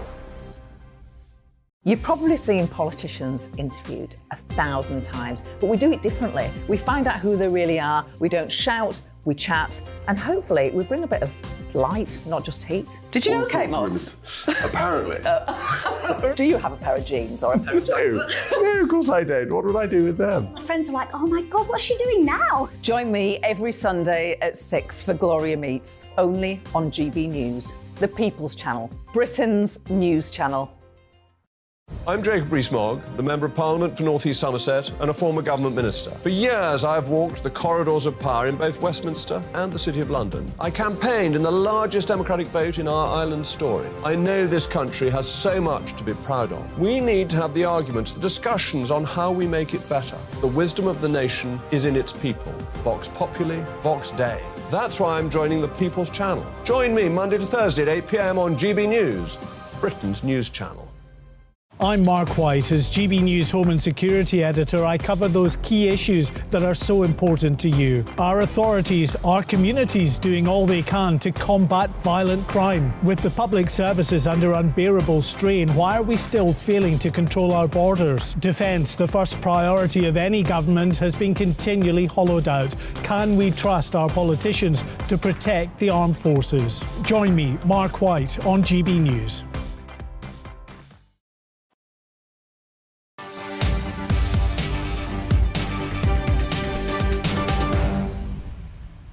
And welcome back to GB News Live with a bit more breaking news on the business front, because that long-delayed plan to build a £3 billion gigafactory in the northeast appeared to have taken a fresh twist. It's a new dispute between the Australian firm buying the site and the administrators. Now, Britishvolt established the gigafactory site near the port of Blyth, just north of Newcastle, meant to help secure the future of mass car making in the northeast by making the batteries to be used in those electric vehicles.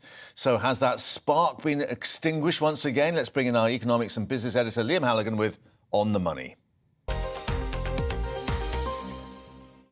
And Liam, of course, you were reporting for us from up there at the site, explaining how important it was and this sort of long and winding road they've been taken. So where are we now?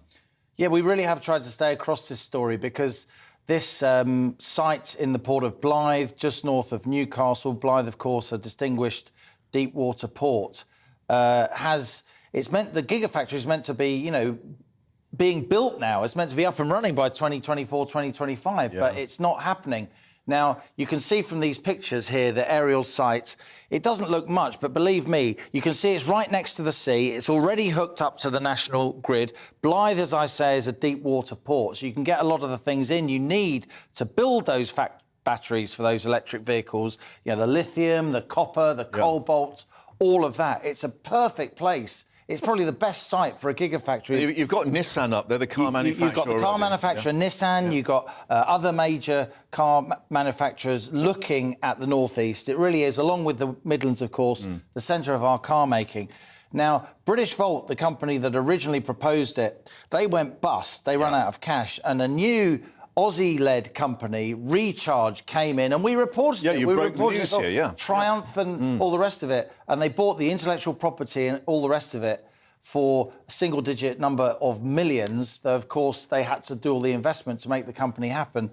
But the problem is the administrators and the incoming company, the deadline has passed for the incoming company to pay, and they haven't paid. And they're saying that the administrators aren't being entirely fair. EY, the administrators, would dispute that, of course, about the payments that need to be made to retain the connection to the national grid, which the site is one of the reasons that the site is so attractive. Yeah. Is it a deal breaker? I'm not sure. I think they can get round this. I have to say, though, Mark, in recent weeks and months, the doubts that some of us have been raising about that EV technology, that electric vehicle technology, they are now starting to punch through. We saw German car makers lobbying Brussels, and they were effective because last week the European Union pushed out its date to ban petrol and diesel sales of new cars. We're now on 2030. They're on 2035, looking to 2040. So and the whole idea is that they keep the internal combustion engine effectively, but run it on what they call bio or green fuels or something. Or hydrogen or whatever it is. And again, Britain, ironically, is at the cutting edge of this technology too. JCB, another company called River Simple down in Wales that we've often featured here on GB News. So, look, this gigafactory may go ahead, but I have to say, as well as the disputes about the kind of practical on-stuff site... It's another delay. There are also concerns swirling. Of course, the reason this gigafactory hasn't been built so far, there's government support, but only if you unlock private sector capital. Are the doubts about private sector capital because doubts about the technology or doubts about the site? Or maybe both? Yeah. And doubts about whether any of us can afford energy, bearing in mind the figures we're looking at. And it's the start of a new tax year. Lots of businesses, lots of people doing their sums for the year ahead. Tell us where we are now with the situation as regard costs. There's so much business and economic news around today, Mark. Just to reiterate, it is the start of a new tax year, the early April. There are changes in support for household energy bills. So let's have a look at some of those. Now, the cap on the average household energy bill stays at £2,500. It was going to go up to £3,000. Ofgem announced that a couple of weeks ago, and lots of us said, hooray, that means energy bills are going to come down. But also today, it's the end of the £400 across-the-board payment. That's every household got £400 help with their energy bills. It was paid directly to your energy provider. That's gone, so bills may actually go up, even though the cap's staying where it is and the wholesale energy prices. And we were just saying, the standing charges people see on their bills are going up. This is becoming major politics. I don't yet think Westminster really understands the issue of energy bills properly. Also today is coming in, for the most vulnerable families, £800 a year of annual support for household energy bills, but that will be paid in stages. And again, that will be paid directly to your energy provider. And I must say, whenever we mention household energy bills, particularly at this tough time, if you are having trouble paying, tell your supplier, Mark, because once you've told your supplier and they've acknowledged that you've told them, it's much harder for them to cut you off. Especially if you're on these fixed prepayment and meters. on prepayment meters too, because they can't say you're being, negligent or incompetent. Because you've let them know. Yeah, and there will be some kind of payment plan put in place. Now, talking about the date, we've got lots of people looking ahead, trying to, in both businesses and at home, saying, right, what are we going to do about, paying our bills for the year ahead? Those bills are going to go way up for many businesses because of the corporation tax changes. We've got so-called fiscal drag in terms of all our personal allowances. It's going to hurt, isn't it? Yeah, lots of changes from today that won't be noticed until you sort of feel them, if you know what I mean. One good bit of good news, certainly if you're at the lower end of the labour market in terms of income, with all respect, is that the minimum wage, the so-called living wage, is going up from today to £10.42 per hour. It's going up by 92 pence, so that's a pretty chunky rise. Of course, the government likes to announce that, but it's businesses that pay for it, of course. Council tax is also going up across the country by 5%. That will add about £100 to the household council tax bill in Band D, which more is than £2,000 on average. It's a lot of money. Broadband, mobile and water bills will also be going up. And also, as you say, that corporation tax rise from 19 to 25%, that comes in. And it's worth saying also, Mark, and this is something that I've been investigating and I've got a special report coming out on it tomorrow. There's an awful lot of manufacturing companies out there who are going to be paying a lot more for their energy from now, because government support for energy for companies in terms of energy bills is completely disappearing unless you're a really intensive energy user like a steelmaker. But there's lots of manufacturers out there, certainly in the Midlands, across the Red Wall, in the North East, the North West, really important seats. Yeah. And they're not going to get any more support on their energy bills from now on, even though 30-40% of their cost base is energy. And that's going to really hurt. Yeah, and those manufacturing figures, the latest snapshot, the so-called PMI, 47.9 for March, down from 49.3 in February. And anything below 50 is a contraction. Yeah, anything below 50 means the manufacturing sector is contracting. And it's a real double whammy for lots of firms, not just manufacturers. Hospitality industry, which uses a lot of energy, because you've got a rise in the corporation tax, which obviously hits your margins, and then you've got a removal of support energy subsidies from the government. So a lot of companies are going to be feeling very squeezed. And my concern is that hammers and tramples on those green shoots of recovery that you and I have talked about before. Liam, thank you for that. Let's bring in now Andy Mayer, who's Energy and Infrastructure Analyst at the Institute for Economic Affairs. Thank you very much indeed for your time, Andy. As we've just been discussing with Liam, a lot of these firms will be doing their number crunching for this year ahead. How is it looking for you? So we're all getting poorer with headline inflation at around 10%. And on the business side, it's looking more like 12-13%. What's happening then is those costs are finally coming through all the complex and different supply chains. So what started as an energy crisis last year now looks like a food crisis, a crisis for restaurants and retailing, a crisis for manufacturing, because the cost of all of their inputs is going up. And on top of that, because we all notice it, the cost of wages is rising too. So the key question then, what does business do about it? Because we've got Andrew Bailey, of course, of the Bank of England, say, don't start raising your prices, try and sort things out, because it's going to have a bit of an effect on inflation. I mean, really, businesses have got a decision to make. Do we actually go bust, or we just try and pass on those input prices on to the consumer?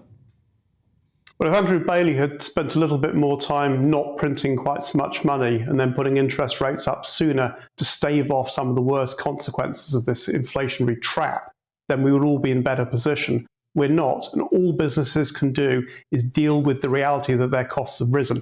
And that does, in the main, mean passing on cost increases where they can, or where they can't, some businesses are going to go to the wall, because you can't have a situation where everybody pays everybody else's bills. Somebody's going to lose from that. And unfortunately, it looks like the retail sector is one of the worst hit. Yeah, and perhaps especially those with bars and restaurants and so on, higher energy and higher wage costs and so on. So where do you think we are with this government, well, not promise as such, but in an indication that inflation will be halved by the end of this year? Well, that forecast should be accurate because they've stopped money printing in the main. The price of energy has fallen from peak, and that usually takes between 6 months to a year to filter through. So we should see a lot of prices coming down, but then we've had the stirrings that there could be trouble ahead with the decision by OPEC today to cut production, boost the price of oil. So there could be inflationary pressures coming back into the system, but as yet, we're looking at futures markets. The forecasters are saying that they don't think it's going to be quite as bad as the initial headline reaction to that. So hopefully inflation should come down. But what the government could do to help is to cut the cost of government a lot more, not just raise taxes, which makes us all poorer. OK, Andy, thank you for your assessment. As you're saying, oil up, I think, $86 a barrel today on Brent crude, but we'll see what that does for the inflation figures later in the year, of course. Thank you very much indeed. More economic news as it comes through. As Liam was saying, lots of facts and figures. But let's now reflect on the sighting of Stevenage woman. It's someone that Labour has got their eye on, according to Labour Together, a think tank with close ties and backed indeed by Sir Keir Starmer's 2020 leadership campaign. Now, it says, Stevenage woman is a socially conservative, non-radical female voter, close quotes, who's backed the Conservatives in the past. She's in her early 40s, a mum in full-time work, but struggling with stagnant wages and the rising cost of living.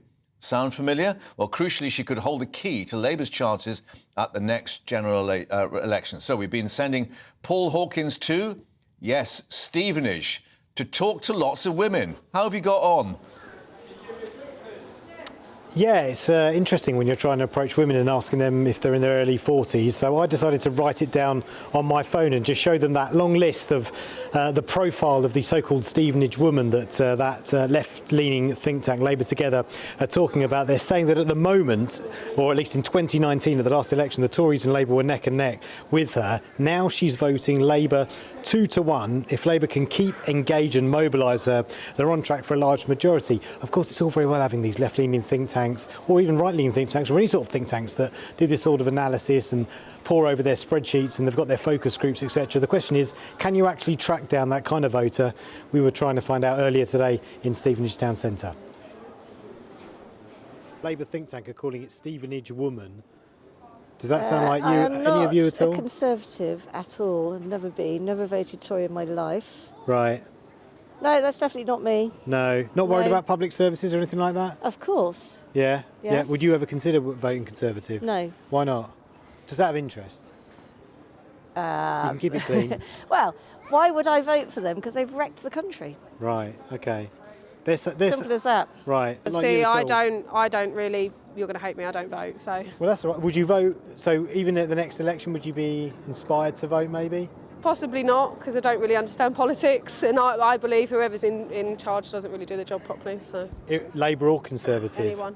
Yeah? No. No. No. No. Are you a voter at all? No, not really, no. So at the moment, nationally, Labour have a 15 to 18 point lead over the Conservatives. If you look at them head-to-head, Rishi Sunak and Sir Keir Starmer, in terms of the prime ministerial poll ratings, they're about 3 or 4 points between them. If we're going to get an indication as to what's going to happen next year, and you look to the local elections coming up on the 4th of May, Stevenage Borough Council, it's been Labour controlled in its 50-year history since 1973. There are 13 seats up for grab, 9 of them are Labour, so it's almost certain to remain Labour even after the local elections. But it'll be interesting to see how it affects next year's general election.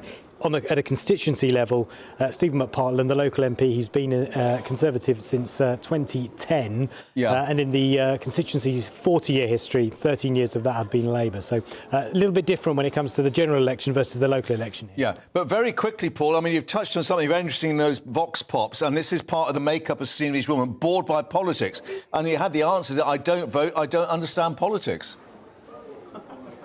Yeah, I mean, that's pretty much most of it. As journalists, we often get our head stuck into these political reports and the news and what's happening. To be honest, that was just a little snapshot. A lot of people we spoke to this lunchtime, look, I'm on my Easter holidays, I've got the kids with me and I'm popping in for, to Primark to pick up a pair of jeans. I'm not really thinking about polls and Stevenage women, etc. Paul, as ever, thank you for updating us there with Stevenage women, or at least some of them. Thanks very much. More, of course, to come on that in the next hour. Also coming up here on GB News live to Manchester Crown Court for the sentencing of Thomas Cashman, found guilty of murdering 9-year-old Olivia Pratt-Corbell. Weather for you now. Hello, it's Aidan McGivern here from the Met Office. Following, for some parts of the south, the dullest March on record today. Plenty of April sunshine, light winds, dry for the vast majority as high pressure over Scandinavia builds towards the UK, keeping weather systems away for the time being and keeping sunny skies in place for much of the country. That sunshine extending from Scotland into England and Wales, just some patchy cloud about here. Northern Ireland seeing a bit more cloud, I think, and a fresher breeze, but for the vast majority it's dry, it's bright, and with the sunny skies and the light winds feeling pleasantly warm, 11 to 14 Celsius for most. Now into the evening, under those clear skies, temperatures will fall away and it could be a few mist and fog patches forming here and there. But for the vast majority, it is a clear night, and as a result, it's a frosty night with temperatures dipping to +1 down to -3 Celsius across central and eastern parts. I think for western Scotland and Northern Ireland, here we'll see thicker cloud and by dawn, a few outbreaks of mostly light rain into the Western Isles. That's skirting Caithness, Sutherland and then arriving into Orkney later in the morning. Northern Ireland, a few bits of rain in the far west first thing and then further rain arriving by the end of the afternoon. And that's more extensive rain arriving into the Outer Hebrides as well. But across the rest of the UK, it's largely dry and bright. Plenty of sunshine towards the southeast, 13 to 15 Celsius. So another relatively mild day. Into the evening, though, it turns cloudier across Scotland, northern and western England, Wales and Northern Ireland. And for Northern Ireland and western Scotland, we'll see some outbreaks of light rain. That rain crossing much of the UK during Wednesday, clearing to showers on Thursday, drier again by Friday.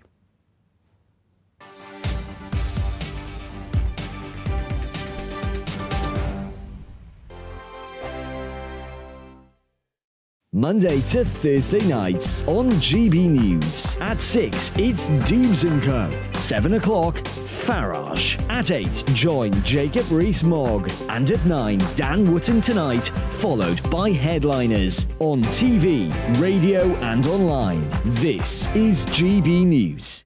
First and foremost, I'm a GB News fan, and I was before I was working here. Just love the fact that we're asking the questions that a lot of establishment media won't ask. With a bit of a twist, we not only want to inform you, but we want to keep you entertained. It's worth the drive because you get in and the team's all ready and waiting, they're itching to go, and it's a proper little family. GB News is the People's Channel. It's the audience that makes the programme sing. We're giving our viewers and our listeners a voice. I see the thousands of your letters, tweets, emails, you name it, coming in. Britain is broken. How on earth did we get into this mess? But more importantly, how do we get out of it? The establishment had their chance. Now we're here to represent you. It's time for something different. It's time for GB News. I'm very patriotic. I believe in Britain. Our best days lie ahead. Britain's watching. Britain's watching. Join us here on GB News. The People's Channel. Britain's news channel. Join me, Patrick Christie's, Monday to Friday, 3 till 6. We tackle the day's news agenda like you've never seen before. It's high tempo, high octane, the most controversial topics and the best guests. You will not be able to take your eyes and ears off it. I'm not afraid to ask the questions that you really want answered. 3 till 6 p.m, Monday to Friday on GB News, the People's Channel, Britain's news channel. GB News has its own late-night paper preview show, Headliners, where comedians take you through the next day's top news stories. You don't have to bother reading the newspaper, we've got it covered for you. Headliners, every night at 11 p.m. and repeated every morning at 5 a.m. We won't send you to sleep like some of the other paper review shows out there. GB News, the People's Channel, Britain's news channel. Join me, Camilla Tominey, on Sunday mornings from 9:30, taking the politicians to task and breaking out of SW1 to see how their decisions are affecting you across the UK. Bursting the Westminster bubble every Sunday morning, only on GB News, the People's Channel. Britain's watching. I'm Michael Portillo. Join me on GB News on a Sunday morning for topical discussion, debate, arts and culture, and sometimes even ethical dilemmas. I don't always agree with you, Michael. Michael Portillo, Sundays on GB News, the People's Channel, Britain's news channel. I'm Andrew Doyle. Join me at 7 o'clock every Sunday night for Free Speech Nation, the show where I tackle the week's biggest stories in politics and current affairs with the help of my two comedian panellists and a variety of special guests. Free Speech Nation, Sunday nights from 7 on GB News, the People's Channel, Britain's news channel.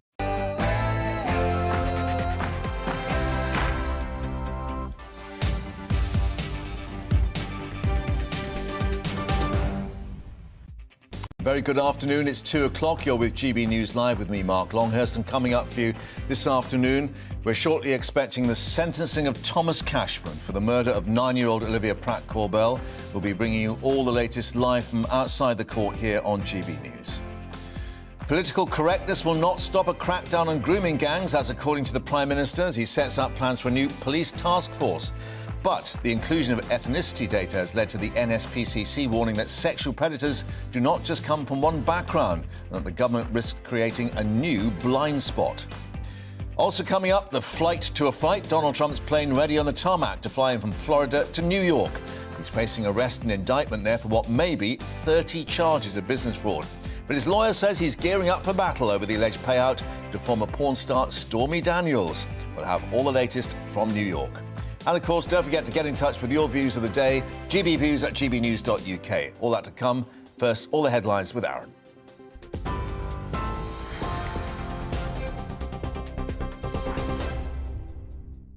Good afternoon to you. It's just after 2 o'clock. I'm Aaron Armstrong in the GB newsroom.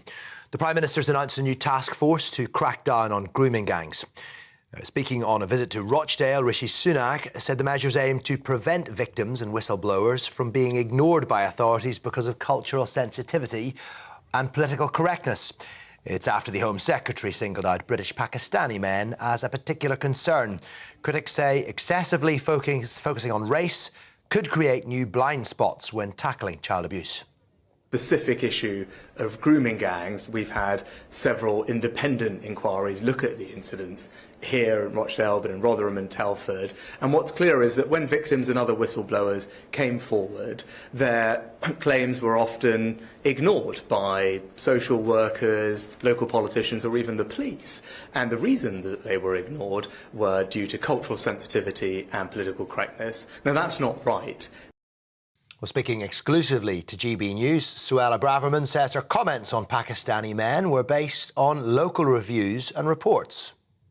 It's not racist to tell the truth about what has been going on here in Rochdale or in Rotherham or in Telford. Local reviews and reports have confirmed that the grooming gangs scandal that has gone on here has been perpetrated by largely British Pakistani men. Now, it's important not to demonise a whole community, and the vast majority of British Pakistanis are law-abiding and straightforward people. Meanwhile, the Labour leader, Sir Keir Starmer, says the government has been turning a blind eye to this problem for over a decade. So I want a government that recognises the full response that's needed here, and a government that really has been behind the curve now for a decade. And, you know, very many of the measures I was calling for 10 years ago, the government still hasn't done. And it's not tackling online issues. So there's big gaps in something which is 10 years too late. But look, we'll work with anybody to improve the situation. Well, the man who murdered the 9-year-old Olivier Pratt-Corbell in Liverpool is due to be sentenced shortly. Thomas Cashman was found guilty of killing the schoolgirl as he chased a convicted drug dealer into her home in August last year. He He was also found guilty of the wounding with intent of her mother, Cheryl Corbell, and the attempted murder of the man he was chasing, Joseph Nee. Teachers in England will go on strike for another 2 days next term after rejecting the latest government pay offer. They'll walk out on the 27th of April and the 2nd of May. 98% of NEU members voted against what they described as an insulting offer that amounted to a £1,000 one-off payment to go along with this year's pay rise, plus an average increase of 4.5% for the next school year. NEU's General Secretary, Mary Boasted, has appealed to the Education Secretary to negotiate a better deal. Donald Trump will fly from his home in Florida to New York later. Some live pictures here of his plane is getting ready to depart from West Palm Beach. The former US president's been indicted in relation to alleged hush money payments made to the adult film star Stormy Daniels ahead of the 2016 election. Mr. Trump will be arraigned, fingerprinted and photographed in court in New York later. His lawyer says he will enter a plea of not guilty. He's also due to speak on his return to Florida tomorrow. In Russia, a woman's been arrested over the death of a prominent pro-war blogger in St. Petersburg. Footage purportedly shows Daria Trepova carrying a box into a cafe where an explosion killed Vladlen Tatarsky and injured 32 other people. Police have released a video of her saying she's confessed to the crime. Well, Mr. Tatarsky was a vocal supporter of the war in Ukraine. He embedded with troops and provided running commentary of the invasion. The Kremlin's described his death as an act of terrorism. Russia's Wagner Group claims it has taken control of the eastern Ukrainian city of Bakhmut.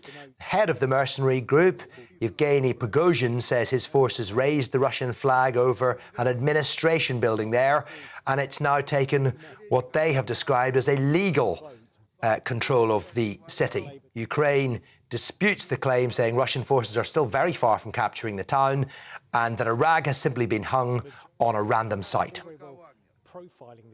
Finland will officially become a member of the NATO military alliance on Tuesday. It follows Turkey's parliament approving a bill to allow Finland to join the military alliance, clearing the way for the country to become part of NATO as the war rages in Ukraine. The General Secretary, Jens Stoltenberg, says the alliance will only strengthen Sweden's security. Now with Finland as a full member, that will further increase Sweden's security and also further integrate Sweden into NATO, because Finland and Sweden are so closely integrated already. This is GB News. We'll bring you more as it happens. Now it's over to Mark.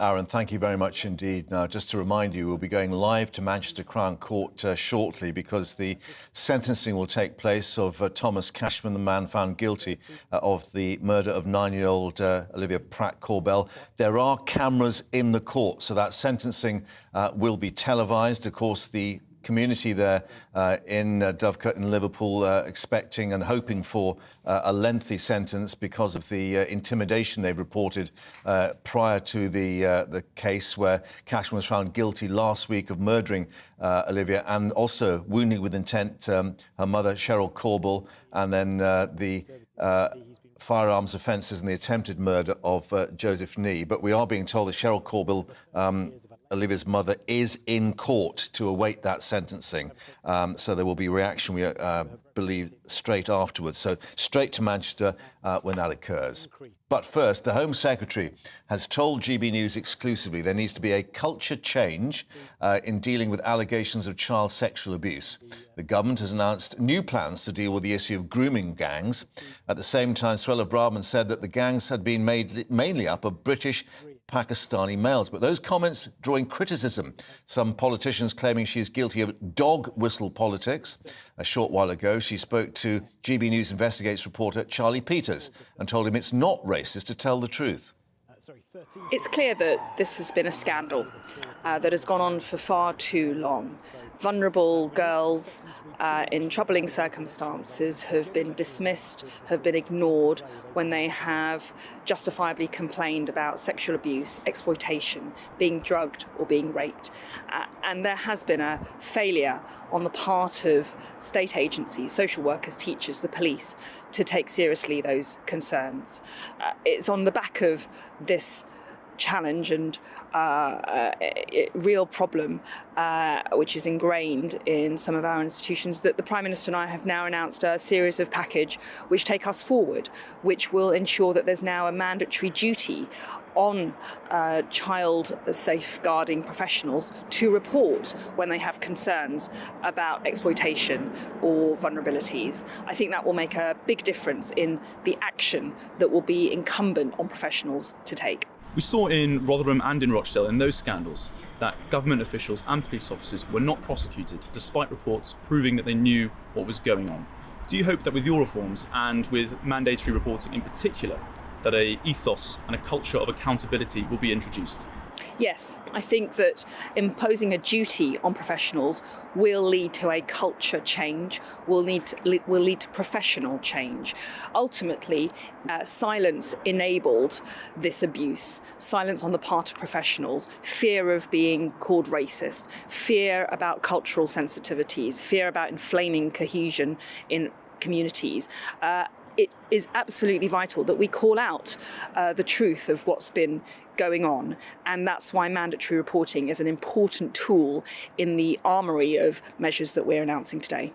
Yesterday, when you spoke about your incoming list of reforms, you said that, I think correctly, that British Pakistanis are disproportionately overrepresented in this kind of child abuse, with one Labour politician describing this commentary as dog whistle politics. What do you make of this? It's not racist to tell the truth about what has been going on here in Rochdale or in Rotherham or in Telford. Local reviews and reports have confirmed that the grooming gangs scandal that has gone on here has been perpetrated by largely British Pakistani men. Now, it's important not to demonise a whole community, and the vast majority of British Pakistanis are law-abiding and straightforward people. But it is also clear to say that in these towns, and I've met victims today who've confirmed as much, bearing out their own experience, that there have been cultural trends in the practices that we've seen, and authorities and professionals have turned a blind eye out of fear of being called racist. Political correctness can no longer be an obstacle to taking action.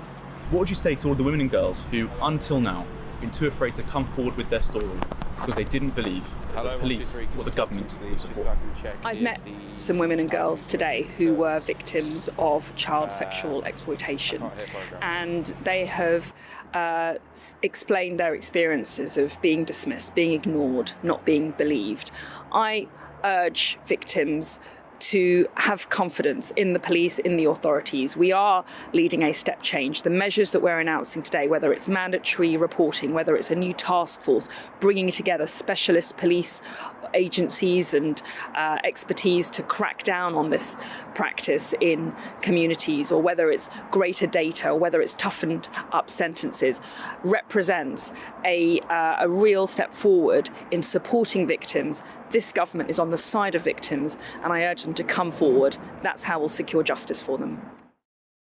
That's Suella Braverman speaking to us a little earlier, and you can see more of that interview on our YouTube channel and Twitter too. But let's get more reaction now with our political reporter, Catherine Forster, who's at Westminster. Because, Catherine, as we've been reporting, the opposition calling it dog whistle politics, no accident that this was being announced up in Rochdale. And the NSPCC as well, with a quite telling comment saying, sexual predators do not just come from one background. This approach from the Home Secretary could lead to new blind spots, as they say. Yes, a real war of words breaking out today between the government and the opposition and other institutions about the language, the wording that is being used. Now, certainly the majority of sex crimes committed in this country are committed by white men. We know that. That's not surprising. Only 14% of people in this country come from an ethnic minority background.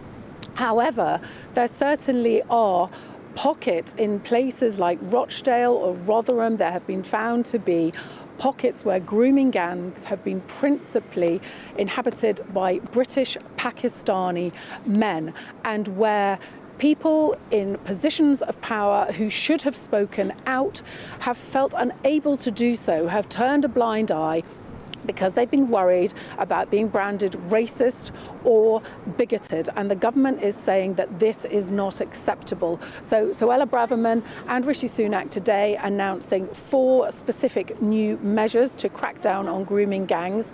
These task forces of specialist officers, mandatory reporting of ethnic makeup of the people committing these crimes, mandatory responsibility for teachers, police officers, care workers, etc., to report if they believe that somebody is being groomed, is suffering from sexual exploitation. They will have to, by law, say so.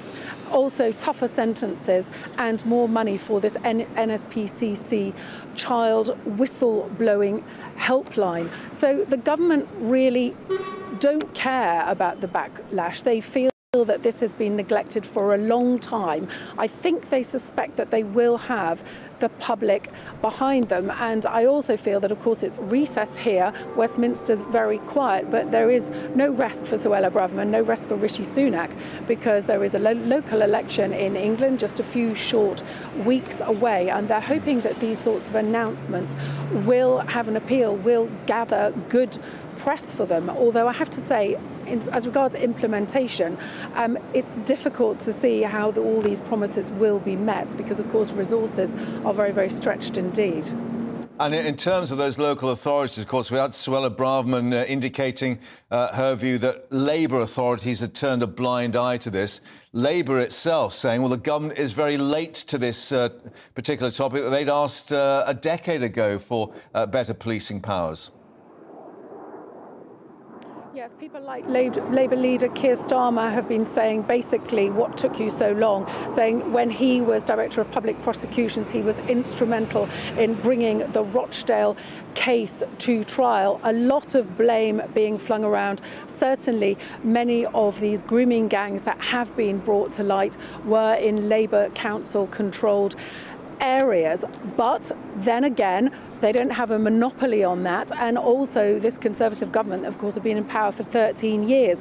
But many of these crimes go back for decades. The Rochdale grooming gang that came to light in 2012, those crimes were going back to the 1980s. The ones in Rotherham where 1,500 girls had been exploited, had been sexually abused, those were going back to 1997. So simply neither the Conservatives or the Labour Party, nobody can come out of this really smelling of roses. I think the only thing that people can agree on is that the system has not worked well so far and that something urgently needs to change. Yeah. Catherine, thank you very much indeed for updating us there at Westminster. Now, just to remind you that we'll be heading to Manchester Crown Court shortly. The sentencing of Thomas Cashman due to take place. The proceedings will be televised with Mrs Justice Yip to hand down that sentence. Of course, he was found guilty last week of murdering Olivia Pratt-Corbell, the 9-year-old, wounding with intent and attempted murder as well. Straight to Manchester when we get that. But let's now talk about Balmoral Castle, of course, that beloved home of Queen Elizabeth II. It's reopened to the public for the first time since Her Majesty's death last September. Let's speak to our Scotland reporter, Tony Maguire. And Tony, of course, it's been in many people's memories of the Queen because that's where she passed away, and we saw all those scenes of the royal family trying to get to her bedside in time. But now that spring is with us, a happier time, a happier reflection there. Yes, very much so, Mark. Saturday there marked the first day that Balmoral Castle was open to the public.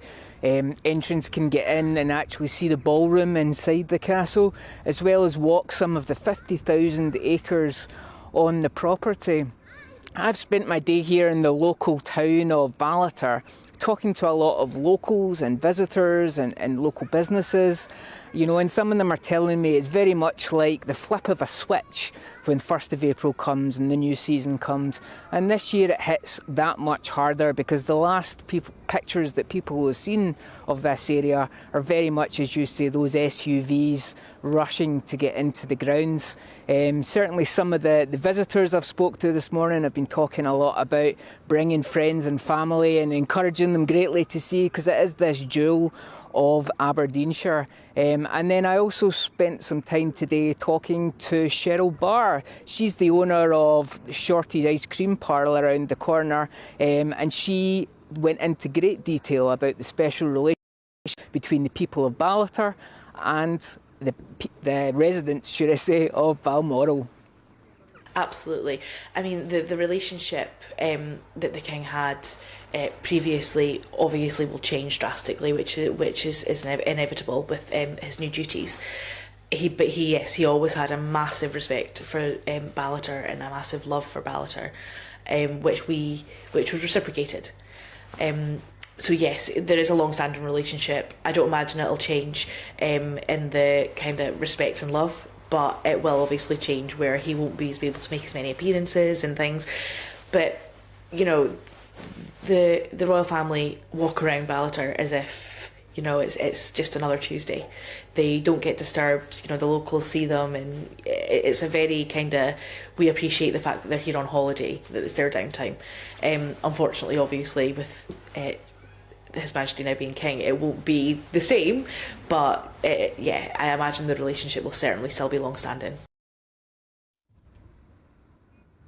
And what I will say is, you know, a lot of people here associate Ballater with the Queen, you know, and I do love that line. Not the first time I've heard it, you know, they walk around like it's any other Tuesday.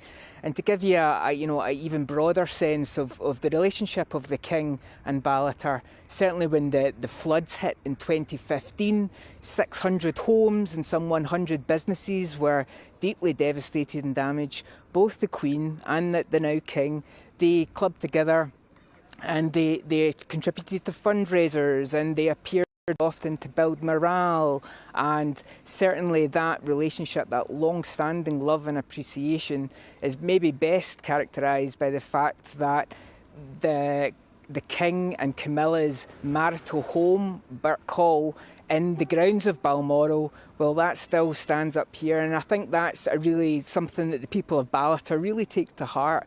You know, that this is home from home for perhaps the most famous family in the United Kingdom. But certainly here, 1st of April, flip that switch, smiles all around, tourists, motorbikes, cyclists coming to do some of the trails up at the Balmoral estate. It's a wonderful atmosphere here, and it's going to last all the way through to the summer.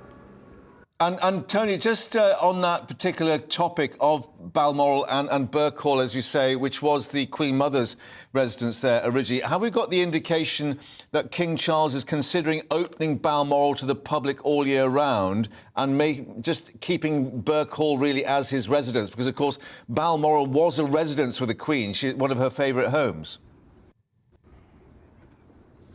Yes, well, I've actually heard quite a few different takes on it. Some were hoping for a longer season this year, especially with the coronation, and the expectation that Ballater and the surrounding area, Balmoral, Braemar, that there's going to expect to see a lot more visitors for some of those coronation celebrations happening in May. I've also heard that there's talk of having galleries and experience days up at Balmoral Castle as well, and really making just better use of the grounds, all 50,000 acres and a gorgeous home as you would expect. I know that Prince Andrew, there was talk of that he was keen to oversee Balmoral up here, but I think, you know, if it ain't broke, don't fix it, seems to be the attitude. And certainly the staff this morning were queuing in their droves, as well as the suppliers, and it seems to be that they're packing up for quite a busy season ahead. For the moment, Tony, in Balmoral, I should say, thank you very much indeed for updating us there with the start of the season. Now, let's just remind you that we're going to head to Manchester Crown Court shortly for the sentencing of Thomas Cashman, found guilty last week of murdering 9-year-old Olivia Pratt-Corbell. We're just being told that the hearing will begin shortly in courtroom number 1, and we have Judge Mrs. Justice Yip to deliver sentencing remarks first. This is going to be televised on camera. We understand that first there will be discussion of the sentencing guidelines, which may take some time, and then mitigation from Thomas Cashman's legal team. That won't actually be broadcast. So this is why we may be having a bit of a delay at the moment. But outside court, it's reported there are armed police and several police vehicles as well. But we do believe that Cheryl Corbell, Olivia's mother, will be in the court for that sentencing. Just to remind you that during the 19-day trial, Cashman had admitted operating as a high-level cannabis dealer in the area, and the court heard he'd been scoping out, as it was said, this drugs dealer, Joseph Nee, the intended target on the day of the shooting, laying in wait for him armed with 2 guns. Now, those 2 guns have still not been recovered, and the local community says it is still concerned about both the gun and drug situation in Merseyside, which is why, obviously, the sentencing is reverberating or has so much reverberation there. Up to Manchester as we get that sentencing shortly, and, of course, we'll have the pictures from the court as well. Stay with us here on GB News Live.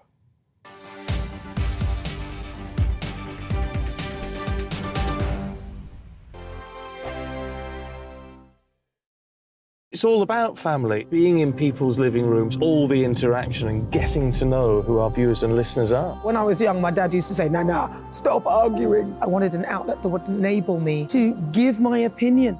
People are going through a really hard time right now, and I know that you don't feel like you're being listened to by the establishment. I came to GB News because it's the People's Channel, and I want the audience to have their say on the events of the day. We're dynamic. We do something different. Democracy shows that the wisdom of the nation is in its people. I get to travel to find out what the story is from a personal perspective. The British people aren't fools. We know when we're not being told the full story. We've got to work out how Britain moves forward from this. It's the best country in the world. The establishment had their chance. Now we're here to represent your views. Britain's watching. Britain's watching. Britain's watching. We're proud to be GB News. The People's Channel. Britain's news channel.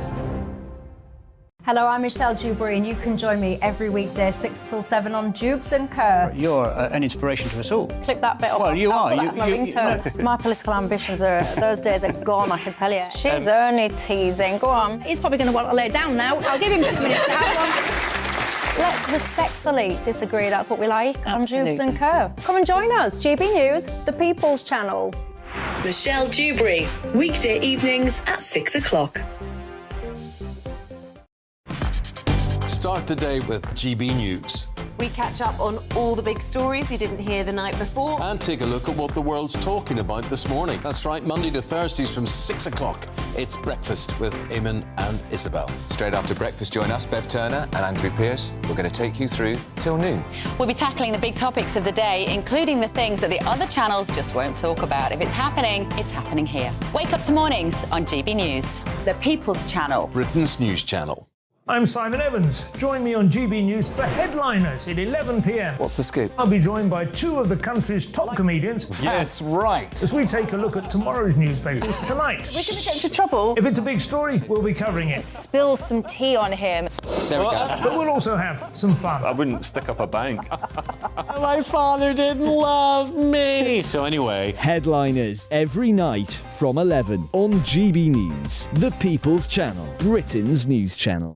We've got a brand new lineup every Saturday night on GB News. From 6 p.m, I'll give you my unique take on the world today. Then at 7, it's me, Calvin Robinson, with my Common Sense Crusade. New to GB News is the Saturday 5. 5 times the opinion. Join us every Saturday from 8 p.m. as we debate the week's stories. With us 4, plus a special guest. And at 9, of course, it's Mark Dolan Tonight. Brand new Saturday nights on GB News, Britain's news channel.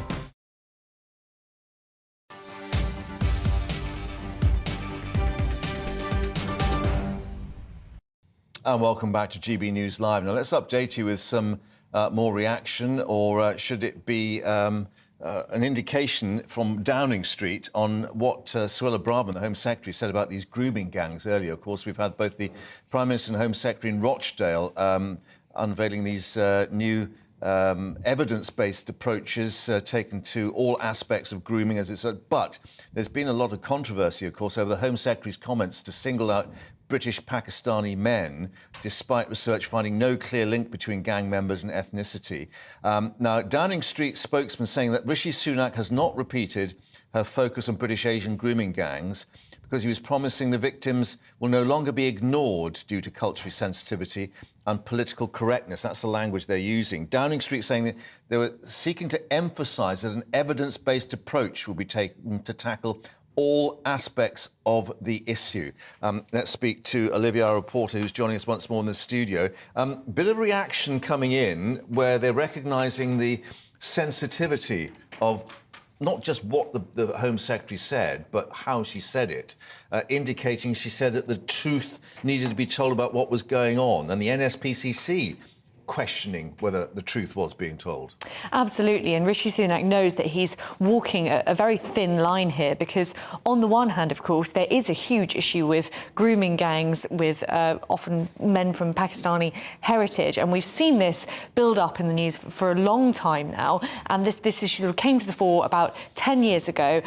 Labour MP Sarah Champion was sacked from the front bench for talking about it openly, so there clearly is an issue here, but obviously statistically a white man is more likely to groom a girl than a man from Pakistani heritage, partly because, of course, the white population in this country is far bigger than the ethnic minority heritage. So you've got to be very, very careful in the words that you're using. And it sounds here as though Rishi Sunak is trying to distance himself a little bit from Suella Braverman, who seems to have gone in very, very heavy on the attack. And also the significance that this all took place this morning in Rochdale, which is obviously the area where some of these incidents took place.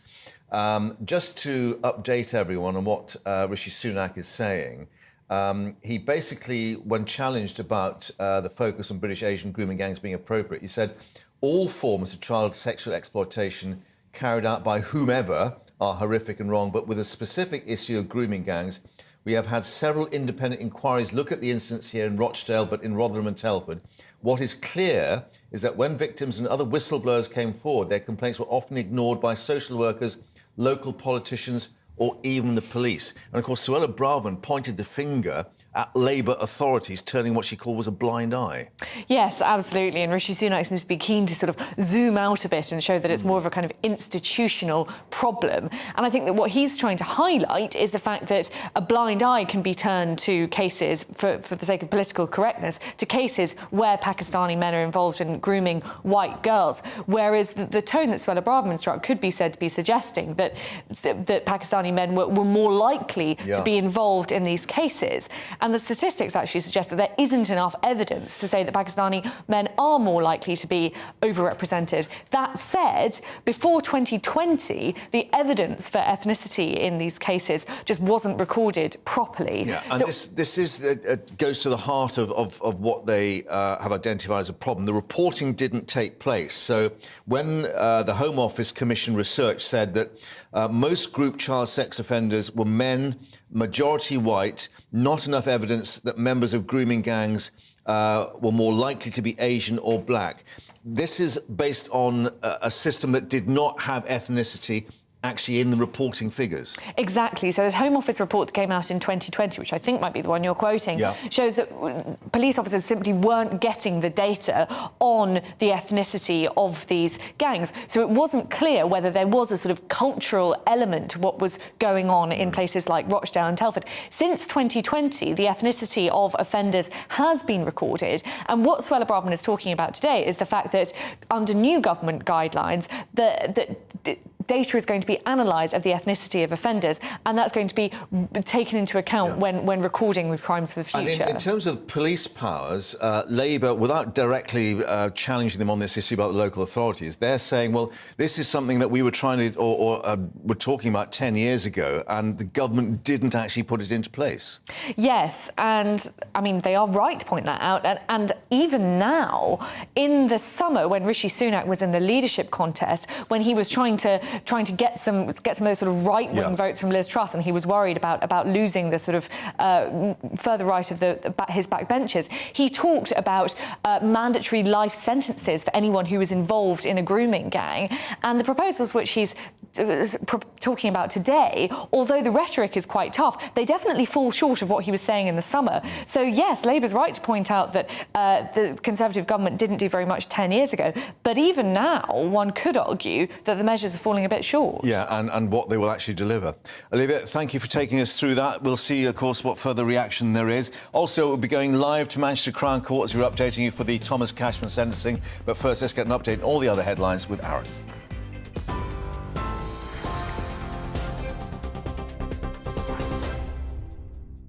Hi there, it is 2:33. I am Aaron Armstrong in the GB newsroom. The Prime Minister has announced a new task force to crack down on grooming gangs. Speaking on a visit to Rochdale, Rishi Sunak said the measures aim to prevent victims and whistleblowers from being ignored by authorities because of cultural sensitivity and political correctness. Now, it's after the Home Secretary singled out British Pakistani men as a particular concern. Speaking exclusively to GB News, Suella Braverman says the move was based on local reviews and reports. It's not racist to tell the truth about what has been going on here in Rochdale or in Rotherham or in Telford. Local reviews and reports have confirmed that the grooming gangs scandal that has gone on here has been perpetrated by largely British Pakistani men. Now, it's important not to demonise a whole community, and the vast majority of British Pakistanis are law-abiding and straightforward people. Olivia Pratt-Corbell's family has arrived at Manchester Crown Court for the sentencing of her murderer. Thomas Cashman was found guilty of killing the 9-year-old schoolgirl in Liverpool as he chased a convicted drug dealer into her home in August last year. He was also found guilty of the wounding with intent of her mother, Cheryl Corbell, and the attempted murder of the man he was chasing, Joseph Nee. Thousands of schools may be forced to close for 2 days next term after teachers in England announced fresh strike action. They will walk out on the 27th of April and the 2nd of May after rejecting the latest government pay offer. 98% of NEU members voted against a £1,000 payment on top of this year's pay rise and a 4.5% increase for the next school year. TV, online, DAB plus radio and on TuneIn 2. This is GB News. Now it's back to Mark.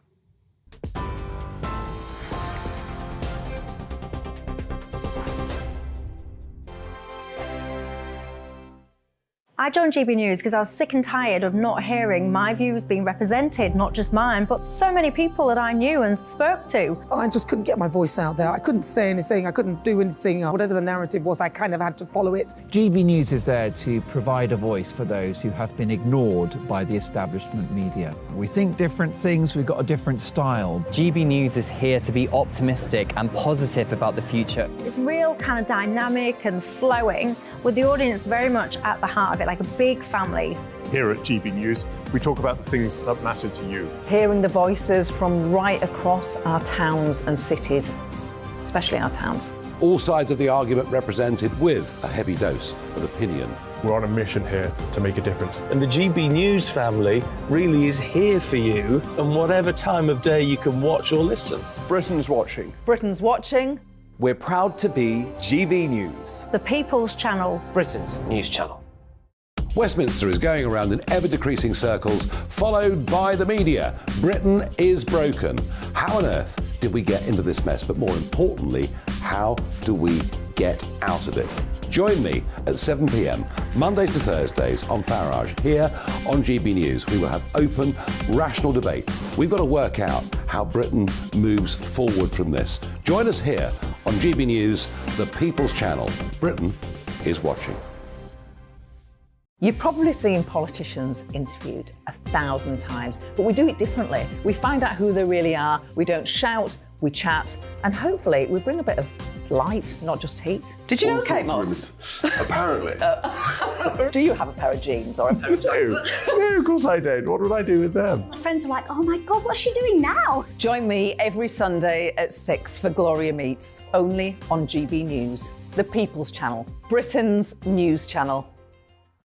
I'm Jacob Rees-Mogg, the Member of Parliament for North East Somerset and a former government minister. For years, I've walked the corridors of power in both Westminster and the City of London. I campaigned in the largest democratic vote in our island story. I know this country has so much to be proud of. We need to have the arguments, the discussions on how we make it better. The wisdom of the nation is in its people. Vox Populi, Vox Dei.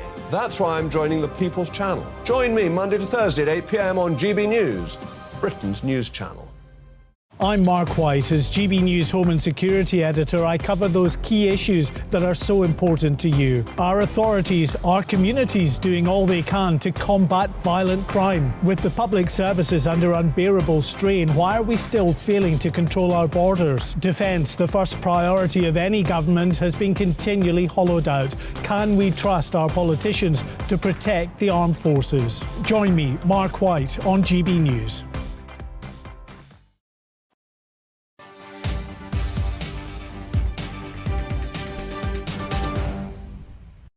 Welcome back to GB News Live. Live to Manchester Crown Court shortly for the televised sentencing of Thomas Cashman. But first, let's update you on what's happening on the other side of the Atlantic, because Donald Trump will be flying shortly from his Mar-a-Lago complex down in Florida to New York. There's his plane still waiting there, fueled, ready on the tarmac to head north. He's expected in court tomorrow for an arraignment over alleged hush money paid to porn star Stormy Daniels, which was actually then returned as a business expense, and that's how it's fallen foul of New York state law, alleged business fraud.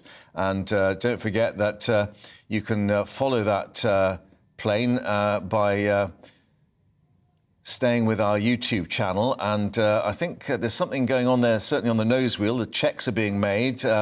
Indications, of course, that Trump would be flying up to stay at Trump Tower in New York overnight and staying in the penthouse there before being brought before the judge tomorrow. And on that occasion will be the first US president in history to be charged with a crime, but has repeatedly denied any wrongdoing. But he will be fingerprinted, the mugshot will be taken, although we believe no handcuffs. So let's get more with our political editor, Darren McCaffrey, who's in New York for us.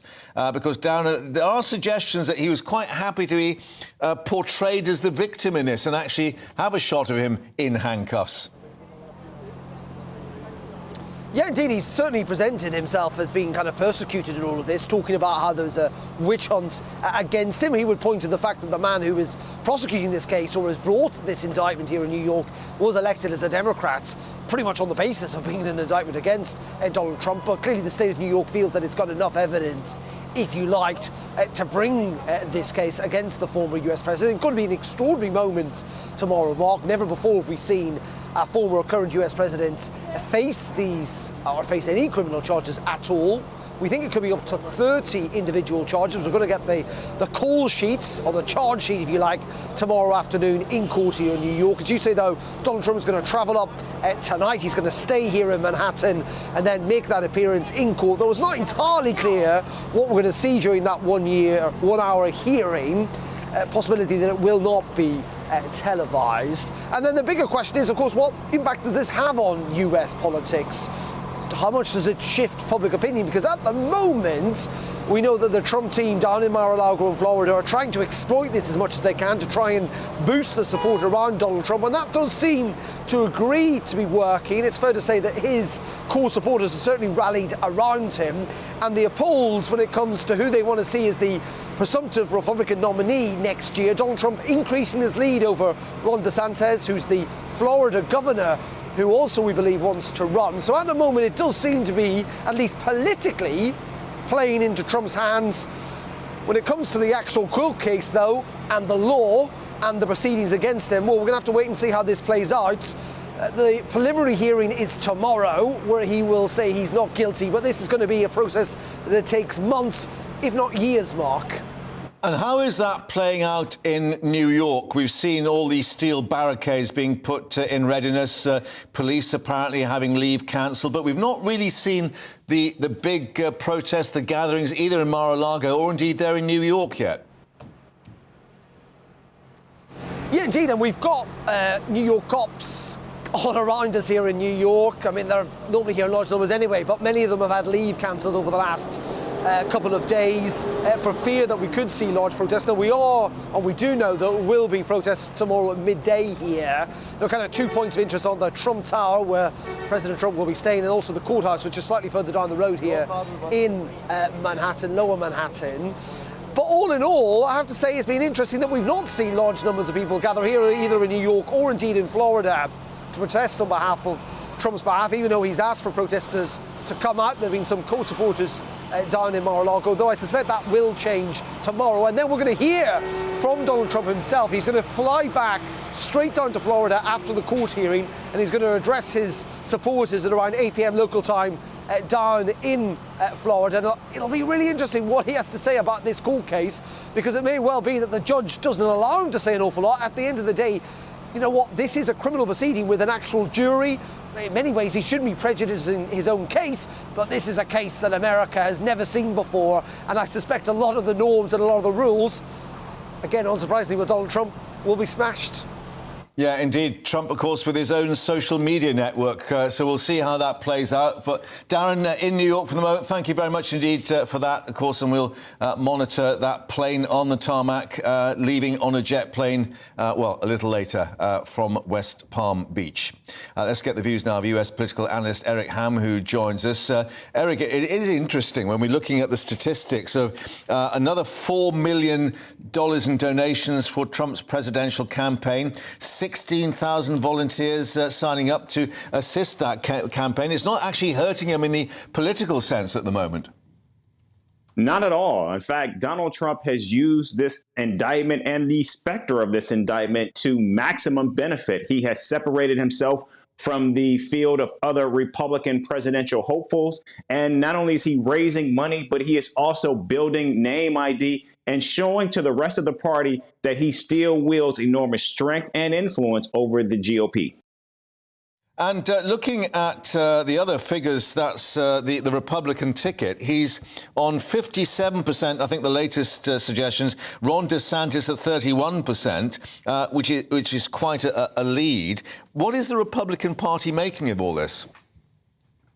Well, the party at one time thought that it would be able to move away from Donald Trump. But what Donald Trump has made clear is he is not done with the Republican Party yet. This is still very much his party. And for those who have been thinking that Ron DeSantis was going to be the new leader or was somehow going to take control of the party, Donald Trump had second thoughts. And what we are seeing is how Donald Trump has always been able to use publicity, either good or bad, to his benefit. He certainly used it very well in 2016 when he ran a successful campaign to become the president. And what we're seeing again is how Donald Trump recognizes and has that sixth sense in how to use the media to his advantage and to his benefit.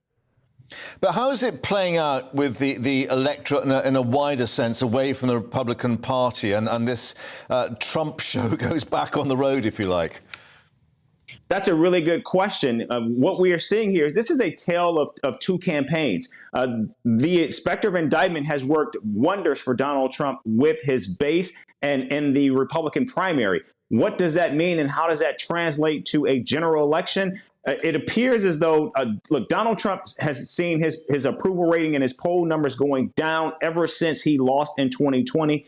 And I suspect that if Donald Trump is the nominee, that will happen again in 2024 as those all important white suburban women, as well as the independent voters, are simply running away, not towards Donald Trump. Interesting. OK. And you know, we are in uncharted waters with this. Are we any clearer what happens to a former president of the United States if these charges stick and he is found guilty eventually? Well, if he is found guilty, there's nothing in the Constitution that says he cannot continue to run for president or, in fact, not serve as president. Right. So Donald Trump is going to stay on course regardless of what happens. But again, as we see indictments and as other potential indictments actually loom, I think it can make it very difficult for Donald Trump in the all-important general election. And that has to have a number of members of the leadership and the Republican Party deeply worried because, again, they're tired of losing. They want the White House back. And, of course, they want control of both chambers of Congress. OK. Eric, thank you very much indeed for bringing us that analysis from the States. And, of course, we'll see what actually happens in the court tomorrow. Thank you very much indeed. Now, let's just update you on the situation at Manchester Crown Court, where we're expecting the sentencing of Thomas Cashman, and that was going to be televised. Now, he has not appeared in the dock for that sentencing. So Mrs. Justice Yip said he will be sentenced in his absence. Cashman, of course, found guilty last week of murdering 9-year-old Olivia Pratt-Corbell. John Cooper KC saying he had not attended as he was aware that the Crown Prosecution Service had been singing "We Are the Champions" following the verdict in his trial. Mr. Cooper going on to say he's been spoken to and been given certain advice, but he is concerned that the matter is turning into a circus. Now, the judge, Mrs. Justice Yip, said she regarded his lack of attendance as disrespectful, not only to the court, but those interested in the proceedings, she said, including the family of the deceased, because Cheryl Corbell, Olivia's mother, is actually in the court awaiting those televised proceedings. We'll update you on that as we get more, but that explains the delay in those proceedings. It's coming up, of course, as and when the cameras are switched on in court.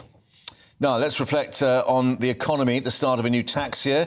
Businesses in the UK expecting an extra £9 billion a year in taxes. But another concern today, the sharp rise in the oil price. It soared by more than 5%. Major producers led by Saudi Arabia, so-called OPEC Plus, pledging to cut production. Well, the development posing a challenge, of course, on the cost of living, adding pressure to the central banks in controlling inflation. Let's bring in our economics and business editor, Liam Halligan, with On the Money. So, Liam, we have a bit of a surprise, one has to say. They weren't really expecting this. It's gone up, I think, about 5% on the market. It's $86 a barrel Brent crude. Not hugely high, but quite an increase when, of course, everyone's worrying about inflation and what this is going to do, stoking up inflation once more. That's right. The price of oil, the barrel of oil, was up 8% on Asian markets overnight in response to this move by the OPEC exporting cartel. These days, OPEC, led by the Saudis, plus the Iranians, the Iraqis, the Emirates, Nigeria, Mexico, really powerful oil exporting companies, Venezuela, of course, they work hand in glove with the Russians. The Russians are too powerful to ever want to join OPEC and be pushed around by the Saudis.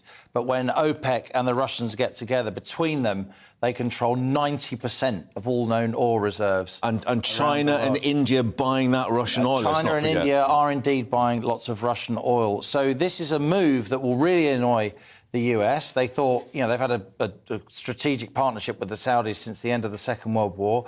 Just when the Western world, and particularly Europe, is trying to climb on top of inflation, we don't really want to be raising interest rates anymore because our businesses are suffering, our banking sector's suffering from that.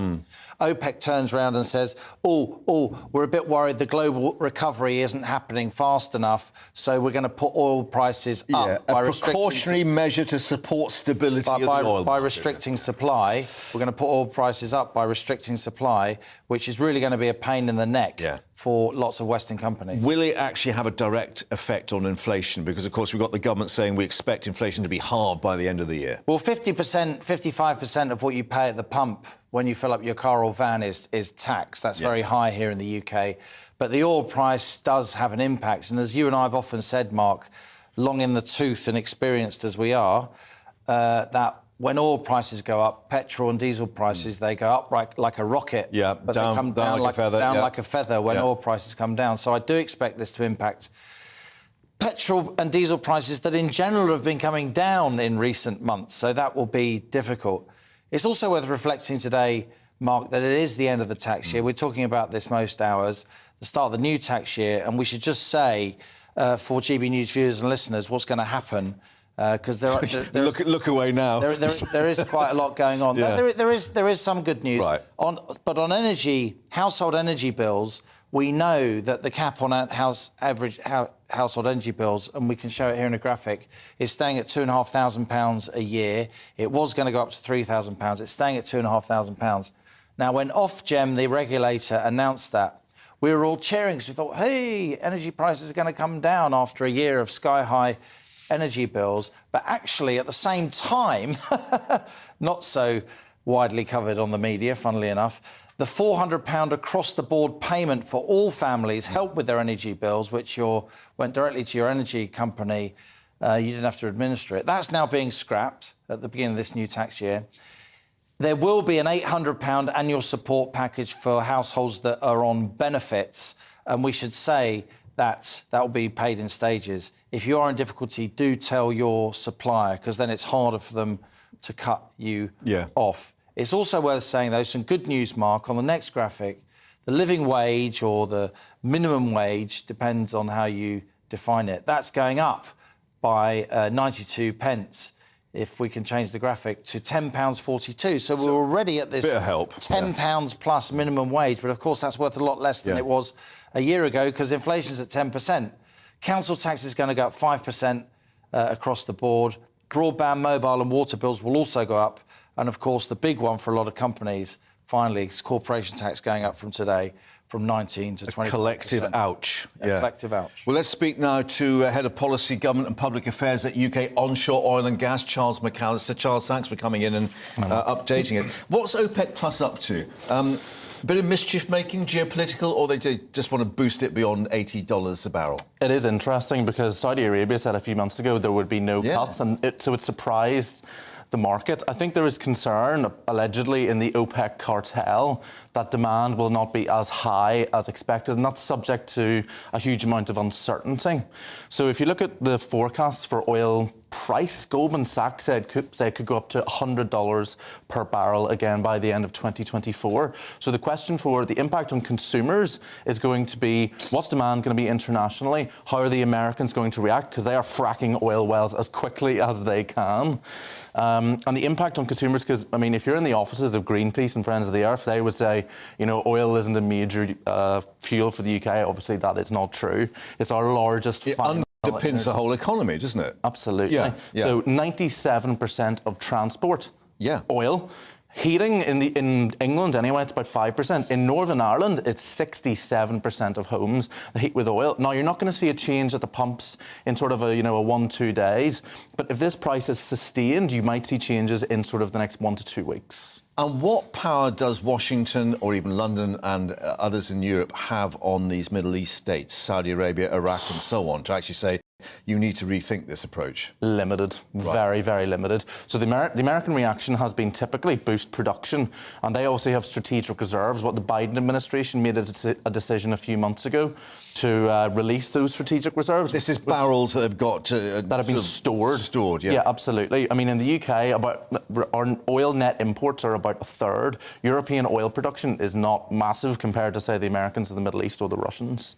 So our ability to actually influence the price is very, very limited. So there will have to be some form of engagement. Political question. Yep. Does this mean that all the petrol forecourts, all the heating oil suppliers will use this as an excuse to suddenly push those prices up, as we've seen food prices in the supermarkets going up and so on? Well, oil is purchased in the same way. If you live in an oil-heated home, you'll purchase, 2,500 litres in a go. If you can afford it, yeah. Indeed, they would do exactly the same thing. They'll purchase in bulk. So they hedge it. They hedge it, exactly. So there will not be an immediate increase, but when they buy it, if it is sustained high prices, they have no choice. Right.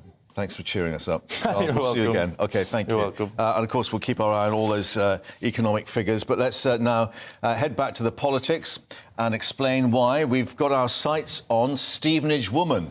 A think tank laboured together with close ties, backing indeed Sir Keir Starmer in the 2020 leadership campaign, says that Stevenage Woman is a socially conservative, non-radical female voter, close quotes, who has backed the Conservatives in the past. So they're trying to woo her She's in her early 40s, a mum in full-time work, struggling with stagnant wages and the rising cost of living. Crucially, though, she could hold the key to Labour's chances at the next general election. So we sent Paul Hawkins to Stevenage to try and track down a few women. Did you find any, Stephen? Paul? Easy to get confused. I understand where you're coming from. Listen, we talk about Mondeo Man, we talk about Stevenage woman, etc. Question is, do these actual theoretical voters exist? Pretty difficult to find them. Have a listen to what we found out earlier.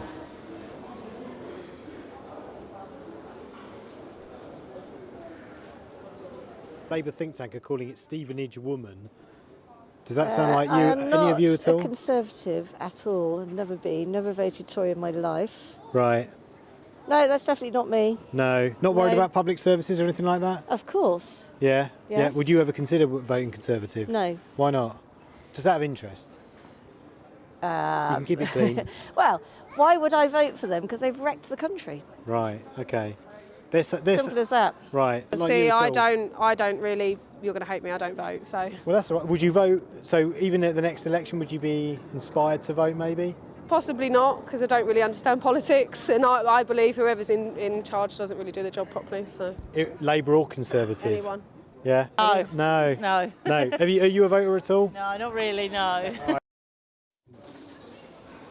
Yeah, so pretty difficult to find that Stevenage woman. Stephen McPartland, who's the Stevenage Borough MP, Conservative, stepping down at the next election. He's been representing this constituency since 2010. Before that, it was Labour for 13 years. So at a general election level, Stevenage does flirt between Labour and the Conservatives.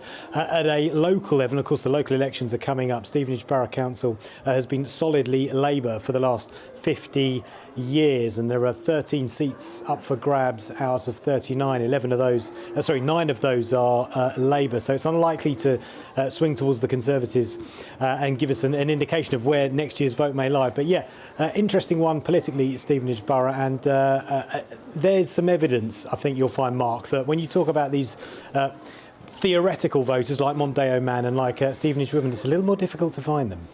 Yeah, and the fact that, as they've identified, Stevenage woman is bored with politics. I don't vote, I don't understand politics. Maybe there you are. That's the modern political scene. But thanks very much indeed, Paul, for updating us there in Stevenage. Just to reiterate, we'll be live to Manchester Crown Court shortly for the sentencing of Thomas Cashman, delayed because he's refused to appear in court. All the latest coming up, but Patrick's with you next. Stay with us here on GB News.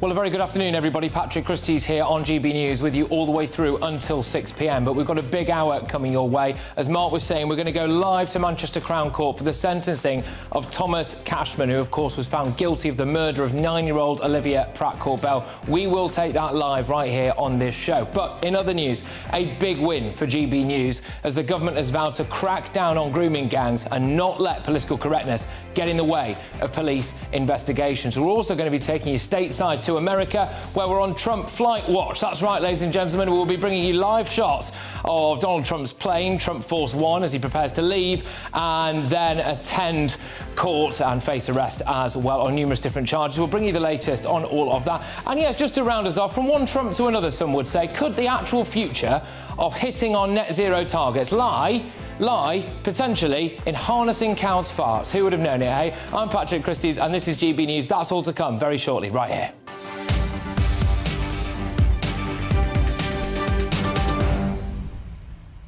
Yeah, like I've said, keep your eyes and ears peeled because we're going to go shortly live to Manchester Crown Court to take the sentencing of Thomas Cashman, the murderer of 9-year-old Olivia Pratt-Corbell, for the culmination of a case that gripped the nation. I'm Patrick Christie's. Get your emails coming in, gbviews@gbnews.uk. But right now, it's your headlines.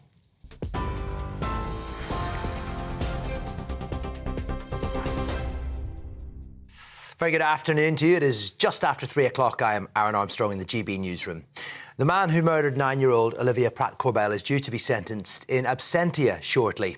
Thomas Cashman's barrister says the defendant isn't attending because he's aware the CPS was singing "We Are the Champions," the Queen song, after he was convicted, and he was now concerned the matter's turning into a circus. Cashman was found guilty of killing the schoolgirl as he chased a convicted drug dealer into her home in August last year. He was also convicted of the